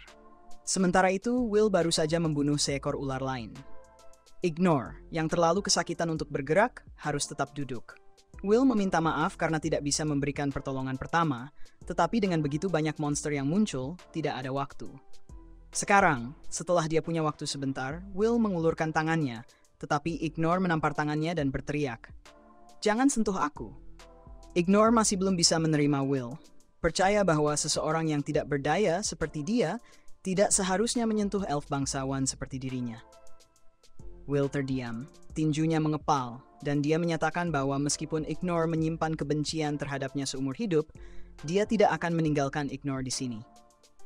Dia meminta Ignore untuk membiarkannya memberikan pertolongan pertama pada lengan Ignore. Ignore menggertakkan giginya dengan marah, mengatakan bahwa dia bisa menangani pertolongan pertama itu sendiri, dan meminta Will menyerahkan perlengkapan pertolongan pertama. Dengan enggan, Will meletakkan kotak pertolongan pertama di tanah. Sesuai janjinya, Ignore menggunakan mulut dan lengan yang tidak terluka untuk membalut lengan yang patah. Melihat situasi, Ignore terluka dan perlengkapannya hancur total. Untungnya, berkat senjata dari Rusty, Will masih punya 3 barang tersisa. Persediaan makanan dan airnya cukup untuk 2 hari, dan kemungkinan besar kelompok Colette juga punya perlengkapan bertahan hidup yang serupa. Tapi, di lingkungan ekstrem lantai 11, mereka mungkin hanya bisa bertahan 1 hari. Will bertanya pada Ignore apakah mereka bisa menavigasi labirin tersebut. Ignore berpikir menunggu penyelamatan lebih tepat dalam situasi berbahaya seperti ini. Tapi Will bersikeras, kalau mereka tidak bergerak, mereka akan mati. Ini memang cara Will berpikir. Selain itu, jika monster tersebut masih ada di lantai 10, upaya penyelamatan akan semakin tertunda. Profesor Werner sedang menghubungkan visual ke lantai 8. Layar menampilkan pemandangan yang sulit dipercaya. Seekor monster besar sedang mengejar para siswa. Werner berteriak, bertanya apa yang sedang terjadi. Dan Eliza, dengan lingkaran hitam di bawah matanya, memberitahu bahwa ada kerusuhan. Markas di lantai ini telah sepenuhnya dikuasai dan dihancurkan oleh gerombolan monster. Werner sangat terkejut dan bertanya tentang para instruktur lainnya. Eliza menggertakkan giginya, wajahnya tegang, dan berkata, semua sudah tewas. Banyak yang kepalanya dipelintir. Semua drone mereka hancur. Eliza khawatir kalau lantai 9 juga mengalami nasib yang sama. Werner merasa ngeri. Ini bukan hanya kerusuhan besar oleh monster, tapi juga pembantaian terhadap para instruktur akademi. Ini bukan kebetulan. Apakah ini konspirasi seseorang? Apa yang sebenarnya terjadi? Profesor Edward tiba-tiba muncul dan berkata, latihan praktikum terintegrasi telah dihentikan. Werner. Dia lalu mengumumkan bahwa karena situasi yang tidak normal dan ancaman terhadap nyawa para siswa, mereka berdua harus turun ke sana. Rusty melihat kedua profesor tersebut pergi dengan tergesa-gesa, dan dia tidak mengatakan apa-apa, diam-diam kembali bekerja. Kiki si kucing sedang mengendus udara. Mereka berdua memutuskan untuk menavigasi labirin tersebut. Namun, Ignore tampak gelisah dan kesakitan. Dia terus-menerus menggunakan sihir pencarian untuk berjaga-jaga. Will menyarankan agar mereka membatasi penggunaan sihir ini, karena jika digunakan berlebihan, kekuatan Ignore bisa habis. Penting untuk menghemat energi mereka. Ignore menolak mendengarkan dan berteriak pada Will untuk diam, sambil berargumen bahwa tanpa menggunakan sihir pencarian, mereka bisa saja disergap oleh monster. Ini lantai 11, kata Ignore dengan frustrasi, merasa kesal dengan sikap santai Will. Sebagai tanggapan, Will dengan tenang menjelaskan bahwa jangkauan efektif sihir pencarian setidaknya 140 meter, sedangkan indera tempurnya sendiri bisa mendeteksi gerakan dalam jarak 200 langkah. Jika Will merasakan sesuatu, dia akan memberitahu Ignore, yang kemudian bisa menggunakan sihir pencarian. Dengan cara ini, mereka bisa menghemat kekuatan dan mencapai hasil yang optimal. Will juga menyarankan bahwa pertempuran sebaiknya diserahkan padanya dan Kiki, sementara peran Ignore adalah memberikan deteksi jarak jauh. Mereka akan berada dalam posisi sulit jika bertemu dengan ground monster. Will menekankan bahwa mereka tidak boleh takut diserang, tetapi harus meminimalkan jumlah pertemuan dengan musuh sebisa mungkin. Ignore menurunkan tongkatnya dan bertanya pada Will bagaimana dia bisa tetap tenang dalam situasi seperti ini. Will sedikit terkejut, lalu tersenyum kecut dan berkata, untuk mendaki menara penyihir, aku harus benar-benar berkomitmen pada pertempuran praktis ini. Ternyata, Will telah banyak belajar dan bereksperimen dengan dungeon, bahkan menghadapi banyak bahaya, yang membuatnya sedikit lebih berpengalaman dibanding Ignore dalam hal ini. Wajah Ignore berubah suram ketika dia melihat segerombolan orci muncul di depan mereka. Mereka harus melewati jalan ini karena rute lainnya bahkan lebih padat dengan monster. Will maju dengan cepat, mengatakan bahwa dia akan menangani musuh di depan, sementara Ignore harus mengurus yang di belakang. Kedua teman itu membagi tugas mereka. Para orci tidak tinggal diam, tetapi menyerang dengan liar. Ignore melancarkan mantra panah angin, menciptakan pusaran kuat yang melesat ke arah musuh. Namun, dengan kulit tebal dan lemak yang tahan banting, orc-orc itu tetap bertahan. Orc-orc itu hanya terjatuh karena serangan Ignore. Ignore terkejut melihat Will dengan mudah memotong lengan salah satu orc. Dia tidak percaya bagaimana Will bisa bertarung seolah-olah tidak ada ancaman sama sekali. Mengapa? Bagaimana dia bisa terus bertarung dalam situasi seperti ini? Untuk mengubah yang tidak diketahui menjadi diketahui dan yang diketahui menjadi kekuatan. Saat itu Ignore menyadari betapa kuatnya Will sebenarnya. Lalu, bagaimana dengan dirinya sendiri? Terjebak dalam pikirannya sendiri, Ignore tidak menyadari bahwa Orsi yang tadi dia serang sudah bangkit kembali. Orsi itu dengan licik menyembunyikan keberadaannya dan bergerak diam-diam mendekati Ignore. Ignore tidak bisa bereaksi tepat waktu. Apa yang bisa dilakukan seorang penyihir terhadap monster jarak dekat yang begitu dekat? Ignore mengucapkan mantra Nardoria, menciptakan dinding api ilusi di sekelilingnya.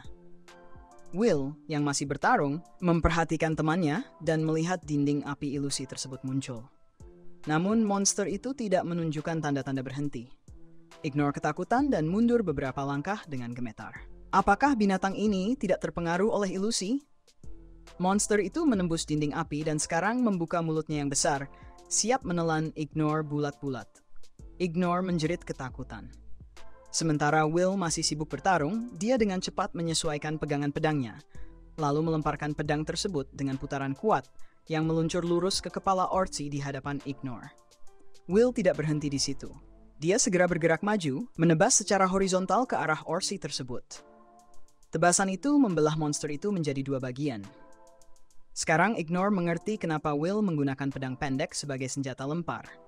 Ignore menatap dengan mata terbelalak penuh kekaguman. Apakah ini benar-benar Will? Begitu kuat. Will bertanya apakah Ignore baik-baik saja dan menjelaskan bahwa Orsi Gergesas memiliki indera penciuman yang sangat tajam untuk mengimbangi kekurangan penglihatannya. Itulah sebabnya ilusi Ignore tidak berpengaruh. Ignore terdiam sejenak sebelum tertawa terbahak-bahak merasa sangat konyol. Will duduk dan meyakinkannya sambil berkata, "Tidak sama sekali, kamu adalah elf yang luar biasa." Sejak saat itu, Liana menyadari bahwa dirinya hanyalah biasa-biasa saja dibandingkan dengan para jenius sejati. Ignore terus bercerita kepada Will bahwa orang pertama yang membuatnya merasakan keputusasaan adalah saudara kandung yang tidak sedarah, yang tumbuh bersamanya di tanah kelahiran mereka. Orang itu adalah ratu bangsawan dari klan mereka. Will terkejut. Apakah mungkin itu Magia Fender Elnor? Benar, Elnor dan Ignore tumbuh bersama. Ignore berpikir dia akan selalu melindungi Elnor. Mereka dekat seperti dua kupu-kupu, berbagi masa kecil penuh kenangan, sampai akhirnya Elnor menyadari bahwa dia adalah elf agung dan bahkan menciptakan raja hutan. Saat itu Ignore dipisahkan dari Elnor. Dia diasuh oleh para tetua dan diberikan masa depan yang cerah. Di saat itulah Ignore menyadari bahwa dirinya tidak lagi sebanding dengan status Elnor. Ignore berlatih dengan putus asa dan tanpa henti, berharap suatu hari dia bisa pantas berdiri di samping seseorang yang telah menjadi Magia Fender. Namun, dia hanya memiliki satu pilihan. Dia harus menjadi Magia Fender. Namun, yang terjadi adalah dia hanya menjadi kegagalan yang menyedihkan dan menderita cemoohan serta penghinaan dari klannya sendiri. Ignore menjawab bahwa dia bukanlah seseorang yang luar biasa, melainkan seorang kegagalan. Will terkejut. Seorang elf bangsawan yang biasanya merendahkan orang lain kini menyebut dirinya sendiri sebagai kegagalan? Ignore menceritakan kepada Will bahwa dia adalah satu-satunya elf yang masih bertahan di akademi hingga tahun ke-6. Semua elf lainnya sudah berhasil mendaki menara.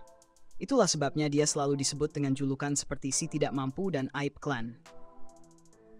Misalnya, sihir ilusinya yang seharusnya menjadi bentuk ilusi yang mampu mengubah realitas seperti yang dilakukan oleh elf lain selama turnamen sihir, ternyata hanya tipuan belaka. Ilusi itu tidak bisa mengalahkan musuh, hanya tampilan yang mencolok tanpa kekuatan nyata. Will pun berkomentar bahwa meskipun begitu, kekuatan Ignore masih berada di antara 3 besar di akademi. Ignore menutup matanya dan bertanya kepada Will, apakah dia ingat apa yang dikatakan Liana. Mereka yang tetap di akademi hanyalah sisa-sisa yang kurang mampu. Ignore mengingat bahwa Liana memang pernah mengatakan hal itu. Dia mengikat rambutnya ke belakang dan mengatakan bahwa mereka yang direkrut di turnamen sihir dan mampu menciptakan mantra baru bisa langsung naik melalui menara tanpa harus lulus dari akademi.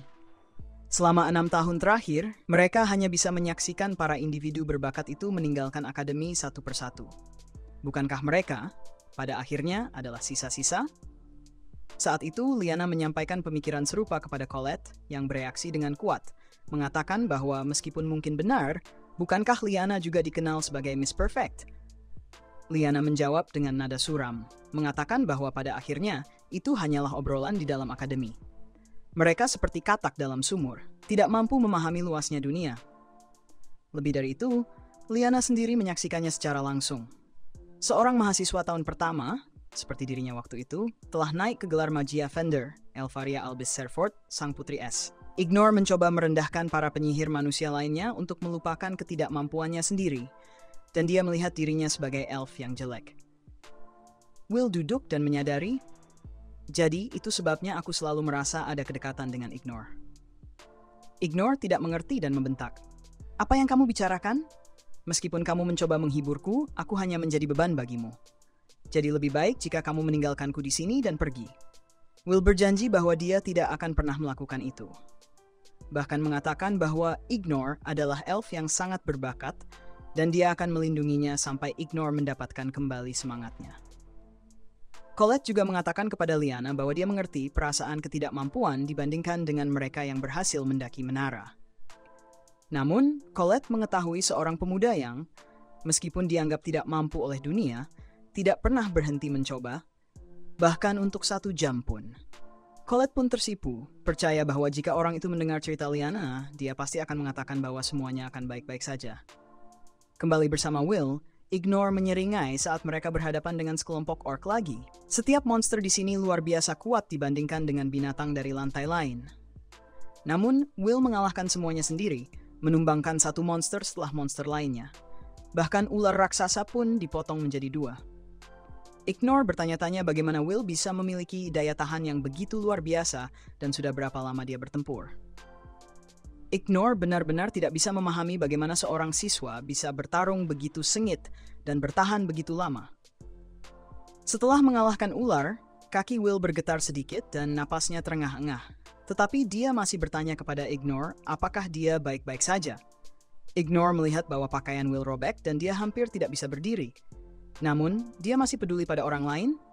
Ignore bertanya, "Bukankah kamu dalam kondisi lebih buruk daripada aku, Will?" Ignore bingung dan bertanya mengapa Will tidak meninggalkannya seperti elf-elf lainnya. Will tersenyum dan mengatakan bahwa dia tidak berpikir Ignore seperti apa yang dikatakan orang lain. Tiba-tiba, Will menyadari sesuatu di belakang mereka dan bulu Kiki berdiri tegak. Apa yang terjadi? Will mendengar suara aneh. Namun, sihir pencarian Ignore tidak mendeteksi apapun yang aneh. Will menduga bahwa ini adalah tanda monster yang akan muncul di dungeon. Tak lama kemudian, dari dinding yang tertutup serat otot aneh, sebuah kokun mulai terbentuk. Kokun itu meledak, menumpahkan lendir sihir yang kental ke tanah, dan dari situ muncul monster Balkars, dengan tubuh yang menyala seperti api yang bergerak. Makhluk-makhluk ini sangat berbahaya. Will menyuruh Ignore untuk lari dan melemparkan 3 bom yang dibuat oleh Rosti, langsung mengaktifkannya. Will melemparkan bom-bom itu ke arah monster-monster tersebut, dan ledakannya sangat kuat hingga membuat semua orang terlempar lebih jauh dari yang diharapkan. Saat mereka mendarat dan melihat ke belakang, Ignore, yang tidak yakin apa itu monster-monster tersebut, diberitahu oleh Will bahwa itu adalah Balkars, salah satu spesies mutasi di lantai ini, dengan skor kredit 11. Karena tubuh mereka sepenuhnya terdiri dari api, serangan fisik tidak efektif, dan mereka juga memiliki ketahanan tinggi terhadap sihir. Menyadari hal ini, Ignore dan Rosti berhasil melarikan diri. Ignore ingat bahwa monster-monster ini memang musuh alami para penyihir. Bahkan menara pun mengklasifikasikan mereka sebagai sangat berbahaya. Will tidak membantah hal ini, tetapi dia menyebutkan bahwa satu-satunya hal yang bisa mengatasi mereka adalah sihir ilusi klan elf. Will berkata, "Ignore, bantu aku." Ignore terkejut dan kemudian berteriak bahwa itu tidak mungkin, karena dia sudah mengatakan sihir ilusinya tidak lengkap dan dia tidak bisa melakukannya. Ignore mulai menangis, meratapi bahwa jika dia mencoba, dia pasti akan gagal. Tak terduga, Will berkata, "Tidak apa-apa jika gagal." Ignore tertegun dan Will melanjutkan, "Tidak masalah jika kita gagal, Ignore. Kita perlu gagal untuk maju. Kita berdua bukanlah jenius, dan jika kita tidak gagal, kita tidak bisa berkembang." Ignore panik, berpikir bahwa jika dia gagal, Will juga akan gagal. Sebelum dia sempat selesai, Will menambahkan, "Aku tidak akan mati. Aku memiliki mimpi yang sama seperti kamu. Sampai aku mendaki menara dan mencapai tempat di mana Elfie berada, aku tidak bisa mati." Jadi itulah sebabnya Ignore memahami mengapa Will mengatakan bahwa mereka mirip. Saat itu, monster Balkars semakin mendekat dan memang seluruh tubuh mereka adalah api. Begitu mereka cukup dekat, mereka mulai menembakkan aliran energi sihir yang membara. Will menerjang maju dan menyerang mereka, tetapi serangannya tidak memberikan efek apa-apa.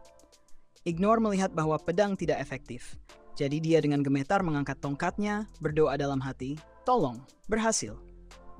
Dia lalu melancarkan mantra Aureus, mengirimkan tornado langsung ke arah Balkars. Namun, sihir itu hanya membuat api di tubuh mereka sedikit menyebar. Ignore benar-benar putus asa. Dia gagal dan takut dia mungkin akan membunuh Will. Sementara itu, ketiga monster itu menembakkan serangan sihir ke arah Will. Will mengangkat pedangnya dan Kiki bertindak dengan mengeluarkan perisai sihir, mantra penjaga. Will melirik temannya yang masih terlihat putus asa. Will harus berteriak, "Ignore! Teruslah, jangan menyerah. Semua usaha kamu selama ini tidak sia-sia. Aku percaya padamu." Kata-kata ini menghantam pikiran bingung Ignore, membawanya kembali ke kenyataan. Ignore terkejut bahwa seseorang bersedia mempertaruhkan nyawanya untuk mempercayai dirinya. Seorang yang ditolak oleh klannya sendiri dan dianggap sebagai sampah rasnya. Cukup sudah. Ignore menggenggam tongkatnya erat-erat, menggertakkan giginya dan berkata, "Ketakutanku terhadapmu berakhir di sini." Sialan. Ignore menginjak tanah dengan tekad untuk membalas kepercayaan Will. Orang-orang yang merendahkannya kini hanya seperti es yang hancur, dan targetnya tetap jelas. Ignore bisa melihat Elnor tersenyum kepadanya, dan dia bertekad tidak akan menyerah pada mimpinya. Ignore mulai melantunkan mantra dengan penuh semangat. "Jawablah panggilanku. Mekarlah." Dengan gerakan tongkatnya, ruang di sekitar mereka mulai berubah. Akar-akar tajam dan kokoh muncul dari tanah seperti tombak ibu bumi. Akar-akar tajam itu segera menembus tubuh monster Balkars. Ini adalah mantra agung Arzelring. Dalam sekejap, Balkars dikelilingi oleh hutan yang lebat. Pemandangan itu benar-benar menakjubkan. Sebuah mantra yang tidak hanya kuat tetapi juga sangat indah, membuat Will menghela napas kagum. Wow, hutan kuno ini benar-benar lebat. Balkars sepenuhnya dikonsumsi oleh hutan. Ignore berhenti sejenak dan Will segera mengucapkan selamat atas keberhasilannya. Saat itu, Ignore berlutut dan meminta maaf kepada Will karena sebelumnya tidak menghormatinya, mengatakan, "Kamu adalah seorang pejuang yang pantas dihormati." Will melihat wajah cerah temannya dan menjawab, "Kalau begitu, aku akan mengatakan ini. Aku selalu menghormatimu." Ignore terharu, dan mereka berjabat tangan. Mulai sekarang, elf bangsawan Ignore secara resmi mengakui Will sebagai pejuang hebat. Lantai 11 dinamakan Perut Mimpi Buruk. Sion dan Julius bersama, keduanya tampak berantakan. Julius minta air ke Sion, tapi Sion menolak dan bilang air itu terlalu penting. Jadi Julius harus menggunakan sihirnya sendiri untuk mencairkan es. Julius marah besar dan berteriak kalau dia sudah terus-menerus menggunakan sihir pencarian dan tidak bisa menggunakan sihir hanya untuk itu. Mereka bertengkar sengit, sama-sama keras kepala sih, dan akhirnya berhenti bicara satu sama lain. Julius merasa Sion yang baru saja mendapatkan kekuatan kini bertindak sombong, padahal poin kreditnya masih lebih rendah daripada Julius. Satu-satunya kesamaan mereka adalah mereka berdua pernah dihina oleh orang yang tidak berguna itu. Entah itu berkah atau kutukan, tiba-tiba Sion meraih kerah Julius dan menariknya sambil berteriak, "Lihat, musuh!" Julius, yang marah, bilang ke Sion jangan bikin gerakan bodoh seperti itu. Dia bilang, "Aku nggak akan melakukan itu. Aku nggak akan melakukan itu. Aku nggak akan melakukan itu." Karena sihir pencariannya tidak mendeteksi apa-apa. Tapi Sion ingat apa yang terjadi di lantai 10. Monster itu sudah melewati jangkauan deteksi sihir. Saat itu, tanah terbelah oleh langkah cepat para binatang buas, karena penjaga jahat berotot sedang menyerbu menuju mereka. Julius tidak bisa percaya bahwa bahkan di lantai 11 ada begitu banyak binatang level 10.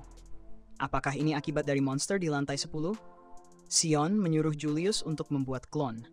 Meskipun mereka tidak bisa bertarung, klon itu masih bisa jadi pelindung, kan? Tapi Julius langsung mengumpat keras bilang, "Kamu gila. Dengan banyaknya penjaga ini, satu-satunya kesempatan kita adalah lari." Tapi Sion tidak bisa lari. Karena penjaga-penjaga sialan ini, dia merasakan penghinaan yang paling dalam. Tongkatnya menyala seperti api saat dia memanggil elang api yang cemerlang, menyatakan bahwa dia akan membakar makhluk-makhluk ini. Di lantai 8, para siswa panik berlarian saat para penjaga menggiring mereka seperti ternak. Mereka tidak mengerti mengapa penjaga-penjaga ini tiba-tiba muncul di sini. Seorang siswa tersandung dan hampir menemui ajalnya ketika sebuah lingkaran sihir gelap tiba-tiba muncul. Profesor Edward telah tiba dan mengeluarkan mantra Tears of the Cursed Queen. Nama mantranya saja sudah terdengar berbahaya. Seketika, monster-monster itu terbelah dua oleh bilah-bilah yang muncul dari udara kosong. Memang, Profesor Edward, sang ular bayangan, sangat tangguh. Dia lalu memerintahkan para guru dan siswa untuk dievakuasi ke lantai 6. Sementara itu, Profesor Werkner tiba dengan menunggang naga. Kedua profesor bergandengan tangan dan menaiki naga bersama untuk bergerak cepat. Para siswa ternganga penuh kekaguman. Ternyata ada orang yang menunggang naga di ruang bawah tanah ini. Mereka pikir ini cuma kompetisi. Menurut Profesor Werkner, sebagian besar siswa sudah dievakuasi. Untungnya, sebagian besar siswa hanya sampai di lantai 8. Namun, ada satu kelompok yang sudah pergi lebih jauh. Profesor Edward segera mengenali bahwa ini adalah kelompok Liana. Tampaknya siswa-siswa istimewa ini sedang menuju ke boss dungeon di lantai. Edward merasa bahwa mencari seseorang di lantai 10 akan sangat sulit karena area yang luas dan jumlah drone yang terbatas.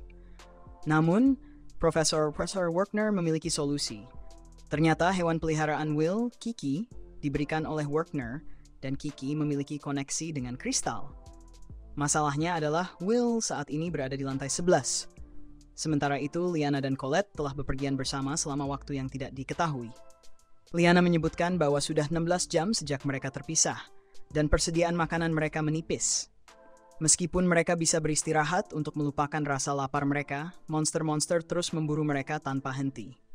Untungnya, Liana masih bisa menahan mereka sejauh ini, tapi Colette tahu bahwa Liana sudah mendekati batasnya. Situasinya semakin kritis. Tiba-tiba, Liana meminta maaf kepada Colette, mengatakan bahwa ambisinya telah membahayakan tim mereka.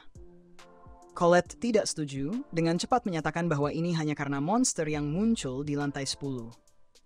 Liana akan mengatakan lebih banyak, tapi Colette memotong dan bilang bahwa dia bergabung dengan tim atas kemauannya sendiri dan harus bertanggung jawab atas itu. Liana mengerti dan berterima kasih kepada Colette atas dukungannya. Colette meletakkan tangannya di dada, yakin bahwa Will pasti akan datang untuk menyelamatkan mereka.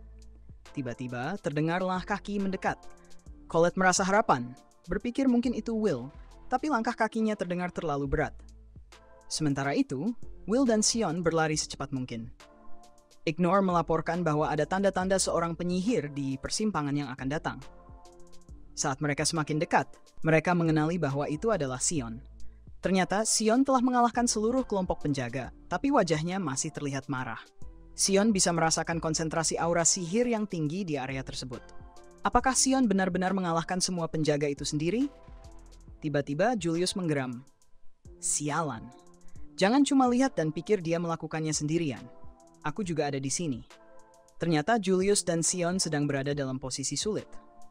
Will juga melepas kacamatanya untuk melihat lebih jelas. Julius segera berbalik untuk memarahi Sion, bilang bahwa meskipun sihir api Sion memang kuat, dia telah menggunakan terlalu banyak klon. Teknik-teknik magia Fender tidak boleh digunakan sembarangan. Sion tetap tenang dengan sikap yang aneh saat dia berbalik ke arah Will dan bertanya, "Kamu masih hidup ya, yang tidak berguna?" Will menjawab, "Ya, Sion. Senang melihatmu masih baik-baik saja." Sion lalu langsung berpaling. Ignore, yang belum melihat kelompok Liana, menyadari bahwa kelompok Julius juga tidak mendeteksi tanda-tanda keberadaan tim Liana. Will khawatir, tidak tahu apa yang telah terjadi pada kedua gadis tersebut. Sementara itu, Liana sedang menyeret Colette, merasakan ada yang tidak beres. Langkah kaki terdengar aneh, dan ternyata itu adalah Profesor Bruno, tapi matanya tampak kosong. Ternyata kepalanya telah dipenggal oleh sosok tanpa kepala. Liana sangat ketakutan, dan sosok itu terus maju, membungkuk dengan cara yang sopan sambil memegang kepala di tangannya. Dia menulis di udara, "Salam para wanita cantik." Namun sosok di belakangnya langsung membentak, Salam bokong, bentak sosok tanpa kepala. Atasan telah memberi tugas, jadi mengapa ada siswa di lantai 11? Sosok tanpa kepala dengan tenang memasang kepalanya kembali dan berkata, Duke mungkin melewatkan beberapa tempat. Mungkin dia merusak fondasi lantai ke-10, menyebabkan mereka jatuh ke sini. Namun, sosok berjubah bernama Mars terus mengeluh, menyalahkan sosok tanpa kepala karena mengungkap rahasia mereka dengan permainan sialan. Sosok tanpa kepala hanya bisa meminta maaf dan berharap Mars tidak marah. Colette sangat ketakutan dan melihat para siswa dan pengajar yang terbunuh, tergagap bertanya, "Kalian membunuh mereka? Kalian sebenarnya siapa?" Sosok tanpa kepala memasukkan tangannya ke saku dan kedua sosok itu menatap mereka. Tiba-tiba, sosok tanpa kepala menghantamkan kepalanya sendiri, otak berceceran. Kedua gadis itu ternganga tanpa kata, dikelilingi oleh otak dan darah segar. Monster macam apa ini? Sosok itu menulis di udara, "Kami hanyalah makhluk jahat." Para gadis hanya bisa diam. Sosok tanpa kepala menulis lagi, "Kami ingin menghancurkan langit buatan ini," yang merujuk pada penghalang yang dibuat oleh Magia Vander untuk melindungi umat manusia. Menurut ramalan, penghancuran penghalang akan menandakan awal bencana. Mars mengambil sebuah pisau kecil dan sosok tanpa kepala terus menulis. "Ngomong-ngomong, bolehkah aku mengambil kedua kepala kalian juga?" Dia menambahkan, "Selamat tinggal." Kata-kata itu kemudian berubah menjadi aliran energi sihir hitam pekat yang meluncur langsung menuju kedua gadis. Kecepatan serangan itu begitu cepat sehingga mereka tidak punya waktu untuk menghindar. Saat itu sebuah pedang turun dari langit, memotong aliran hitam mematikan. Itu adalah Will. Kedua sosok itu berdiri diam, tidak bereaksi, sementara Colette sangat gembira. Tidak hanya Will yang ada di sana, tapi anggota lainnya juga datang tepat waktu. Will meminta maaf karena terlambat, tapi Liana masih tidak bisa berhenti. Dia bilang, "Maaf, aku tidak mengerti bagaimana mereka bisa sampai di sini." Ternyata, berkat penciuman Kiki dan mineral yang disebar Colette di jalan, mereka bisa sampai di sana. Sion ingin tahu siapa kedua sosok ini, dan mengapa sosok tanpa kepala tidak punya kepala. Sosok tanpa kepala tiba-tiba bertepuk tangan dan menulis di udara, "Oh, begitu banyak kepala cantik di sini." Will mengumpat, dan Colette mengklik lidahnya. Will lalu memutuskan untuk menahan mereka. Tapi sebelum dia bisa menyelesaikan kalimatnya, dia terkena serangan. Apakah sosok itu menyerang? Aliran sihir hitam pekat meluncur langsung ke arah Will. Untungnya, refleks cepat Will menyelamatkannya, tapi serang itu terlalu kuat. Colette dengan cerdik membuat tembok untuk memblokir serangan, dan Ignore membentuk batang pohon, berhasil melindungi Will. Sosok tanpa kepala tampak cukup senang, menulis pujian dan mengatakan bahwa dia bergetar penuh semangat, menantikan untuk menambahkan mereka ke koleksinya. Namun, Mars tiba-tiba menarik sosok tanpa kepala dengan kerahnya, menyatakan bahwa waktu sudah habis. Masalah yang menjengkelkan sedang mendekat, dan mereka harus segera mengambil barang tersebut. Sosok tanpa kepala tampak kecewa saat ditarik pergi, tapi masih sempat menulis pesan terakhir, "Duke akan menangani kalian." Tongkatnya melambai dan lingkaran sihir muncul di ruang. Julius tidak tahu jenis sihir apa ini. Liana menduga itu adalah sihir teleportasi ratu. Sion bertanya-tanya apakah yang sedang dipindahkan ke sini adalah makhluk dari lantai 10. Ignore juga berpikir itu adalah binatang dari lantai 10. Memang, kilat menyambar dan dari kolom besar kabut gelap muncul sebuah monster. Tidak lain adalah Grand Duke dari lantai 10. Kelompok yang baru saja bersatu langsung memasuki mode pertahanan tanpa waktu untuk merayakan. Menurut standar konversi kredit yang ditetapkan oleh Menara, setiap 1 poin kredit yang ditetapkan untuk monster setara dengan 1000 poin kredit untuk pengguna sihir. Will berkeringat saat memikirkan poin kredit monster di depan mereka, yang bernilai 270 poin, berarti setara 27.000 poin kredit untuk pengguna sihir. Segera, Grand Duke melancarkan serangan, melepaskan gelombang kekuatan sihir yang menakutkan yang memotong dinding gua. Will berteriak kepada rekan-rekannya untuk lari cepat. Julius sangat ketakutan, tidak tahu kekuatan konyol apa ini. Meskipun Will menyesali poin kredit tersebut, dia lebih menyesali hidupnya. Dia memberitahu Liana untuk mundur cepat. Mereka masih memiliki satu jalur pelarian. Liana awalnya tertegun, tapi dia cepat-cepat mundur bersama yang lainnya. Tiba-tiba, langkah kaki seseorang berhenti. Apakah Ignore memutuskan untuk tinggal di belakang? Dia memberitahu semua orang untuk terus berlari dan mulai melafalkan mantra. Bangkitlah. Ignore memanggil kekuatan hutan Arzel, menciptakan tembok tanaman yang tumbuh dengan cepat untuk menghalangi kemajuan Duke.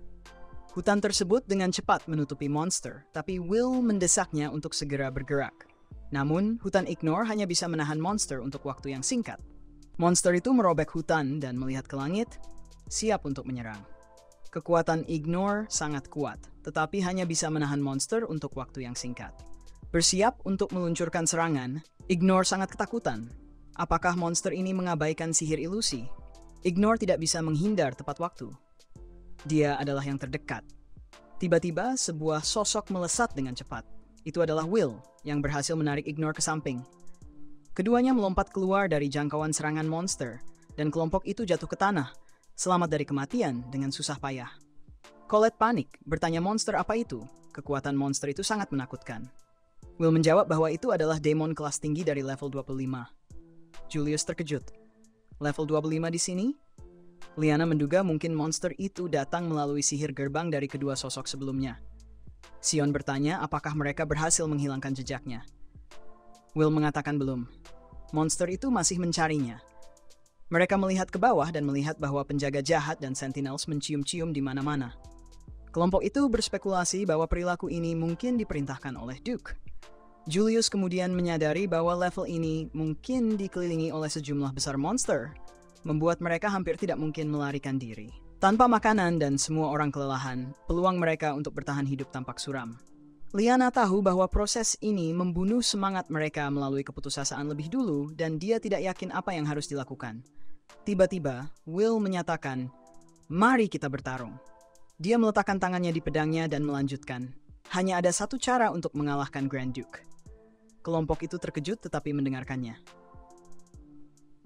Ketika monster dengan pangkat Baron atau lebih tinggi muncul, ras demon jahat membentuk wilayah yang meluas ke beberapa level. Namun, jika monster dengan pangkat itu bisa dikalahkan, kesatuan wilayah tersebut akan hilang dan kesempatan kita untuk menerobos kepungan akan terbuka. Liana menambahkan bahwa karena musuh utama adalah monster dengan pangkat Baron atau lebih tinggi, dia tidak akan mampu mengalahkan monster dengan pangkat yang dipanggil oleh gerbang di lantai 11. Mengacaukan pasukannya akan menyebabkan bantuan dari akademi datang lebih cepat.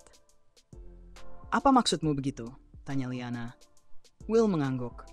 Julius menginjakan kakinya dan mengumpat pada Will. "Kamu kehilangan akal. Bodoh sekali. Bagaimana kita bisa mengalahkan monster itu hanya dengan kami?" tanya Julius. Will mengatakan dia punya strategi, tapi dia tidak yakin karena dia tidak bisa menggunakan sihir sendiri. Julius didorong oleh ini menyatakan bahwa tidak ada yang akan percaya pada strategi Will. Ignore langsung menjawab, "Aku percaya," mengejutkan Julius. Will juga melirik ke arah Ignore.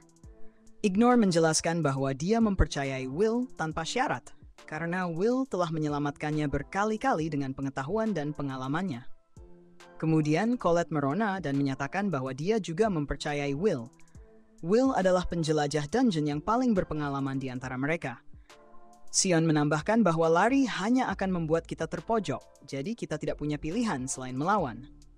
Tentu saja, dia tidak mengatakan bahwa dia mempercayai bodoh yang tidak berguna itu. Will merasa terharu, tidak menyangka bahwa ketiga orang ini semua mempercayainya. Ignore memberitahu Liana bahwa dia telah menerima Will dan berharap Liana akan mempercayai seseorang yang diakui oleh para elf. Liana membuka matanya yang jernih padanya dan tersenyum. Menyadari bahwa dia salah dari awal, Liana seharusnya memanggilnya sebagai pemimpin, bukan hanya pelindung. Karena dalam situasi ini, satu-satunya hal yang tidak tertelan oleh keputusasaan adalah matanya. Mata Will melebar penuh emosi saat dia memanggil nama Liana. Liana menyatakan bahwa jika Ignore telah mengenalinya, dia juga akan mempercayakan segalanya kepada Will. Liana kemudian menyarankan agar Will memberikan perintah dan mereka akan mengikuti rencananya. Ketiga orang itu siap. Will memahami dan menyatakan bahwa mereka pasti akan bertahan hidup dan kembali bersama. Bahkan Kiki si kucing mengangkat cakar untuk menyemangati mereka. Pada titik ini, hanya Julius yang masih tidak percaya. Will berkata bahwa tentu saja jika hanya strateginya, itu tidak akan cukup. Kemudian Will mendekat dan berteriak di wajah Julius, "Kamu adalah kunci dari strategi ini, jadi pinjamkan kekuatanmu padaku."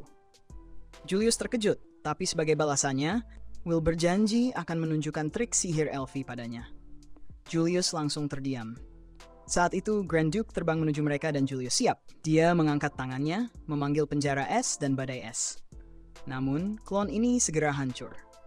Grand Duke dengan licik memindai area, melihat bahwa banyak penyihir sedang menyerangnya secara bersamaan, dan Duke menjadi marah. Saat Will berjanji untuk mengungkapkan trik sihir Albisvina kepada Julius, Will menjelaskan bahwa triknya adalah bahwa klon Elfie bisa melakukan sihir berkelanjutan. Biasanya, jika proses pemanggilan terputus, sihir tidak bisa diaktifkan. Namun, dengan sihir Arswise dari Elfie, jika sebuah klon hancur, klon lain bisa melanjutkan mantra dari tempat yang ditinggalkan.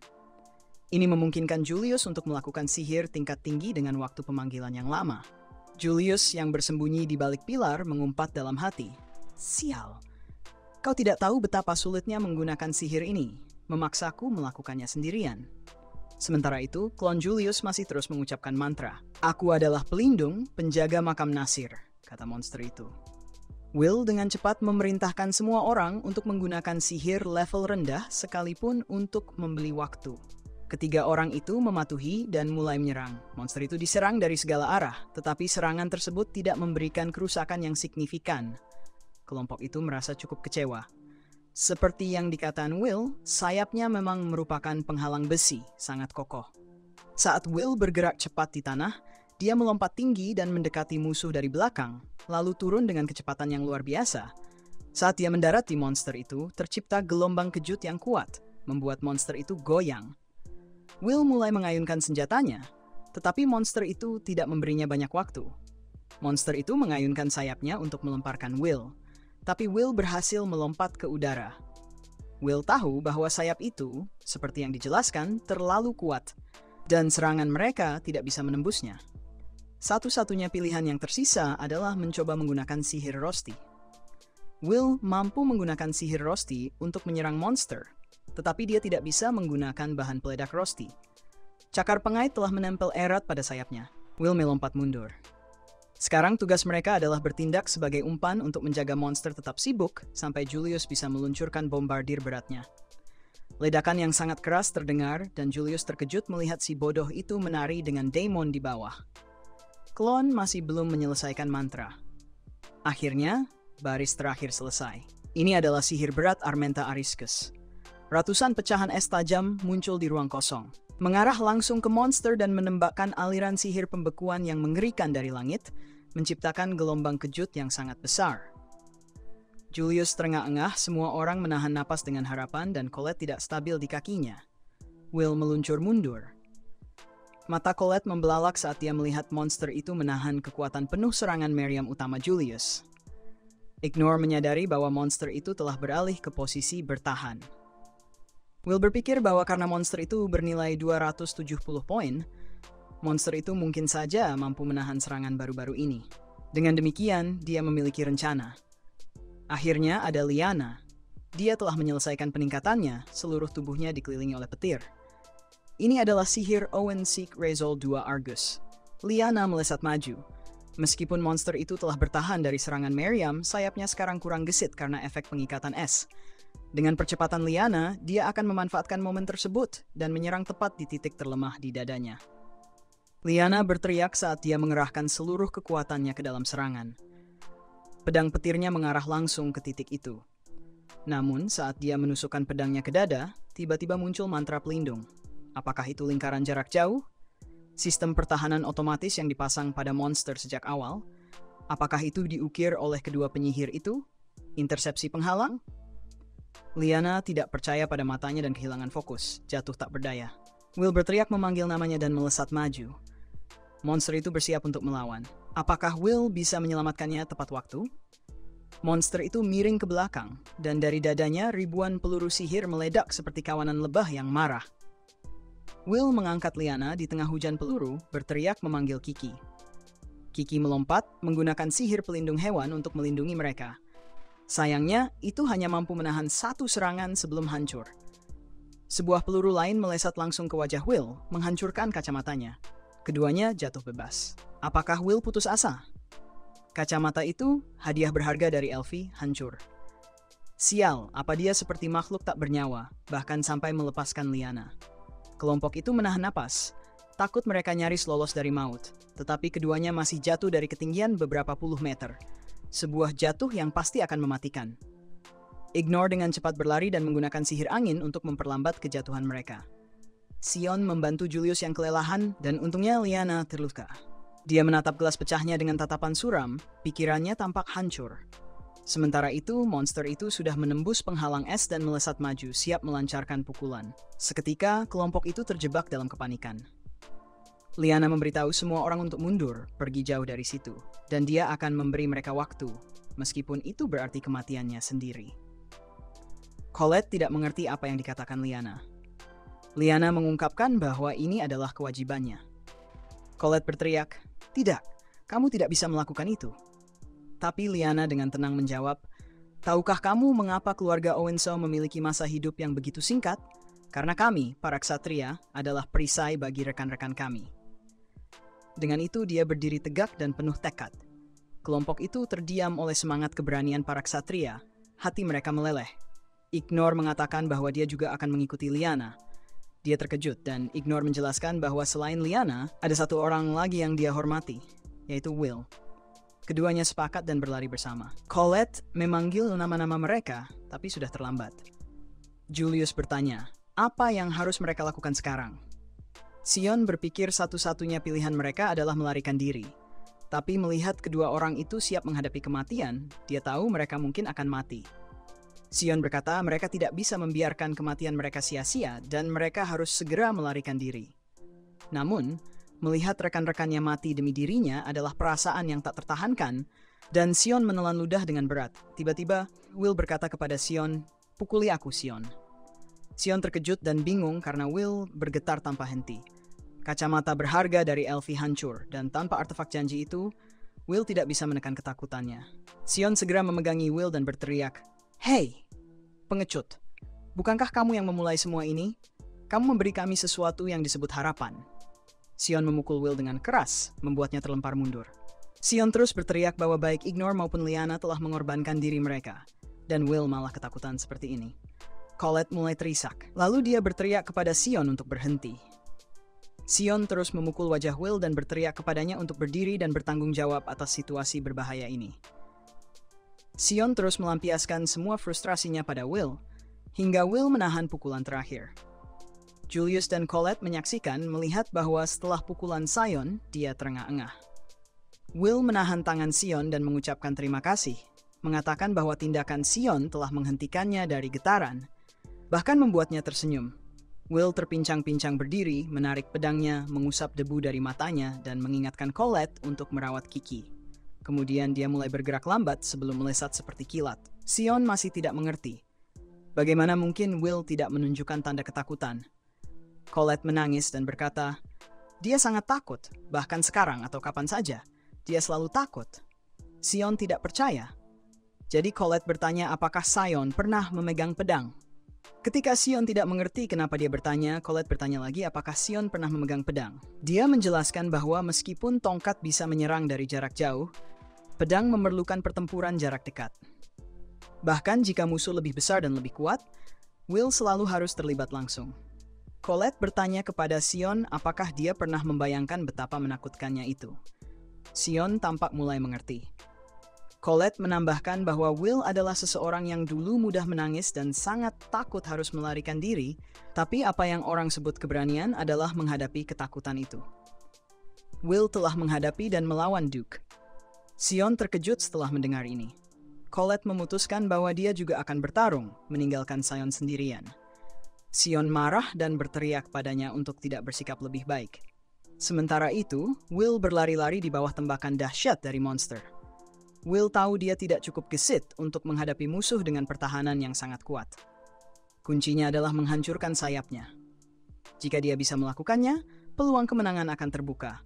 Tiba-tiba, batu besar melayang dan menghantam Duke, membuatnya menghentikan serangannya. Ternyata itu Colette. Tanpa pilihan lain, karena kelompok Liana telah kehilangan kemampuan bertarung mereka hanya bisa mengandalkan diri sendiri. Duke melancarkan tembakan lagi, yang dihalau Will dengan pedangnya. Auman monster itu membuat Will ketakutan, dan sejak kehilangan kacamatanya, ketakutannya semakin memburuk. Namun langkah Will berubah, dan dia terus maju, mengetahui bahwa kehilangan seseorang jauh lebih menakutkan. Will mendekati sasaran sekali lagi, memanggil nama Colette. Keduanya saling memahami, dan pada saat yang sama, kekuatan tembakan dahsyat Duke diluncurkan ke arah Will. Will tahu bahwa satu pukulan bisa mematikan, karena Kiki tidak ada lagi. Namun serangan ini bukan yang pertama kali. Will telah melihatnya. Dia mengayunkan pedangnya, menciptakan ledakan yang mengguncang tanah dan debu memenuhi udara. Semua orang menyaksikan dengan tak percaya saat hanya pedangnya yang tertancap di tanah. Ignor dan Liana khawatir tentang Will.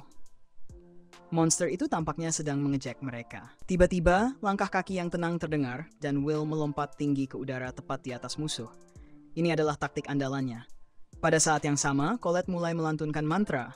Bergemalah, wahai dinding baja, hancurkan cakar-cakar kegelapan. Lengannya bercahaya dan ada air mata di matanya.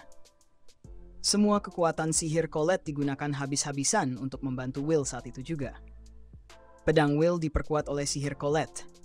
Ini adalah mantra Gortal, yang membuat pedang Will jauh lebih besar dan tajam. Satu tebasan jatuh ketika musuh lengah, dan sayap Duke terputus. Semua orang terkejut, tapi monster itu tidak menunjukkan tanda-tanda kesakitan. Ia langsung membalas dengan serangan sihir mematikan, menghempaskan semua orang. Will mengamati makhluk itu. Ia telah kehilangan sayapnya, yang berarti ia tidak bisa terbang lagi, dan gerakannya akan jadi tidak seimbang dan terbatas. Tepat saat itu, energi sihir meledak. Pedang Will terputus, dan pedang Colette terputus. Itu ada mantra Gortal. Itu adalah Sion. Dia sedang melafalkan dan memanggil seekor elang api. Semua orang terkejut. Sion juga ingin membantu Will. Monster itu langsung tertarik pada kekuatan magis ini. Sion berdiri di atas punggung elang, dan terus melafalkan, "Ingatlah memori mereka yang terbakar dalam api yang menyiksa. Ingatlah simfoni tanah yang hangus tempat orang-orang menghilang. Dengan api dari tanah air yang tidak bisa kembali, bakarlah musuhku sekarang." Tepat setelah itu, monster melancarkan serangan mendadak. Elang itu hancur terkena serangan monster dan Sion jatuh. Will tahu bahwa Sion menggunakan elang sebagai perisai. Sion berteriak, "Hanya karena kamu melakukannya, bukan berarti aku tidak bisa." Saat dia jatuh ke tanah, dia segera melancarkan serangan Batarion api, menciptakan ledakan besar. Namun, karena jarak yang dekat, Sion juga terlempar. Will khawatir tentangnya. Sementara monster itu masih terbakar, monster itu dengan marah menginjak tanah, mengaum dalam rasa sakit dan kemarahan. Namun, monster itu tidak jatuh. Mereka tidak bisa mempercayainya. Bahkan setelah menahan mantra tingkat tinggi dalam jarak dekat, monster itu masih berdiri tegak. Julius merasakan keputusasaan. Tongkat tidak bisa menjatuhkannya, begitu juga pedang. Apa yang harus mereka lakukan sekarang? Tiba-tiba, sebuah kristal jatuh di depan Will. Dia memungutnya dan setelah memeriksanya, dia agak terkejut. Kemudian dia terkejut saat Rusty, yang berdiri dari atas berkata, "Ingat, Will." Will tiba-tiba teringat sesuatu, tongkat dan pedang. Dia kemudian terbenam dalam sebuah visi. Di dalam gua yang dalam, seorang wanita duduk di sudut di bawah batang pohon besar. Pecahan kaca berserakan di sekelilingnya dan ada seorang gadis di sana. Wanita berbaju hitam itu sedang berbicara dengan seseorang. Sosok yang mengenakan tudung bertanya, "Apakah kamu yakin tentang ini?" Wanita berbaju hitam menjawab, "Kamu terlalu berhati-hati. Aku sudah memutuskan. Semua ini demi melindungi dunia ini. Aku berharap suatu hari tongkat dan pedang akan menyatu." Will tersadar dari visinya tepat saat monster itu bersiap menyerangnya. Dia masih terhanyut dalam kata-kata itu, tongkat dan pedang. Will berlari menuju Sion dan berteriak, "Sion, lafalkan mantra untuk tongkat dan pedang secara bersamaan." Sion terkejut, tapi segera mematuhi. Dia menggunakan mantra Ignis Rook, yang membuat api mengikuti pedang Will. Api itu kemudian menyatu dengan pedangnya. Will berhenti dalam sikap defensif, dan pedangnya kini menyala dengan ganas, menarik perhatian semua orang yang tercengang. Apakah Will merencanakan untuk menyerang dengan ini? Pedangnya diliputi api. Apakah ini pedang magis? Sementara itu, Master Edward dan Werkner juga telah tiba. Kelompok itu tidak yakin apa yang sedang terjadi. Liana menyadari bahwa ini bukan teknik peningkatan, tapi sepertinya menunjukkan bahwa pedang itu telah menyerap sihir. Sion juga terkejut, bertanya-tanya apa yang coba dilakukan orang yang dianggap tidak mampu ini. Will memegang pedang magis yang menyala, puncak dari gabungan pedang dan sihir. Dia berdiri tenang di depan musuh. Duke tidak ragu dan melancarkan tembakan. Will dengan mudah menghindari serangan itu, tidak lagi memblokir serangan. Saat itu, pandangan Will sepenuhnya merah dan kekuatannya melonjak. Dengan mata menyala, Will melaju ke depan. Monster itu mundur dan menggunakan trik lamanya, menembakkan serangan sihir bertubi-tubi dari dadanya. Ini bukan kejutan, tetapi Will tampak terdorong oleh kekuatan ini. Dia menemukan dirinya bergumam, lengkapi mantra dan kemudian luncurkan serangan. Slash Ignis Waste. Serangan itu melesat langsung ke dada Duke, api menyebar kemana-mana. Dengan dukungan api, kekuatan penghancur dari serangan ini cukup untuk menembus pertahanan dan perisai Duke, bahkan membelah monster itu menjadi dua. Inti dari monster yang terletak di dadanya memancarkan cahaya menyilaukan sebelum pecah dan hancur. Seluruh tim menyaksikan pemandangan mega itu dengan penuh kekaguman. Musuh mereka yang mengancam nyawa mereka telah dikalahkan. Monster itu kini menjadi tumpukan daging terbakar dengan pecahan inti yang berserakan di tanah. Will yang masih memegang pedang yang menyala ambruk karena kelelahan. Kekuatannya menurun dan pedangnya kembali ke bentuk semula. Will tidak mengerti apa yang baru saja terjadi. Julius berteriak bahwa dia telah mengalahkan Duke. Colette dengan gembira memanggil nama Will, tetapi saat Will berbalik, wajahnya pucat. Kelompok itu juga terkejut melihat segerombolan besar Sentinels yang bergerak menuju mereka dari segala arah. Julius berpikir ini mungkin adalah perintah terakhir Duke sebelum kematiannya.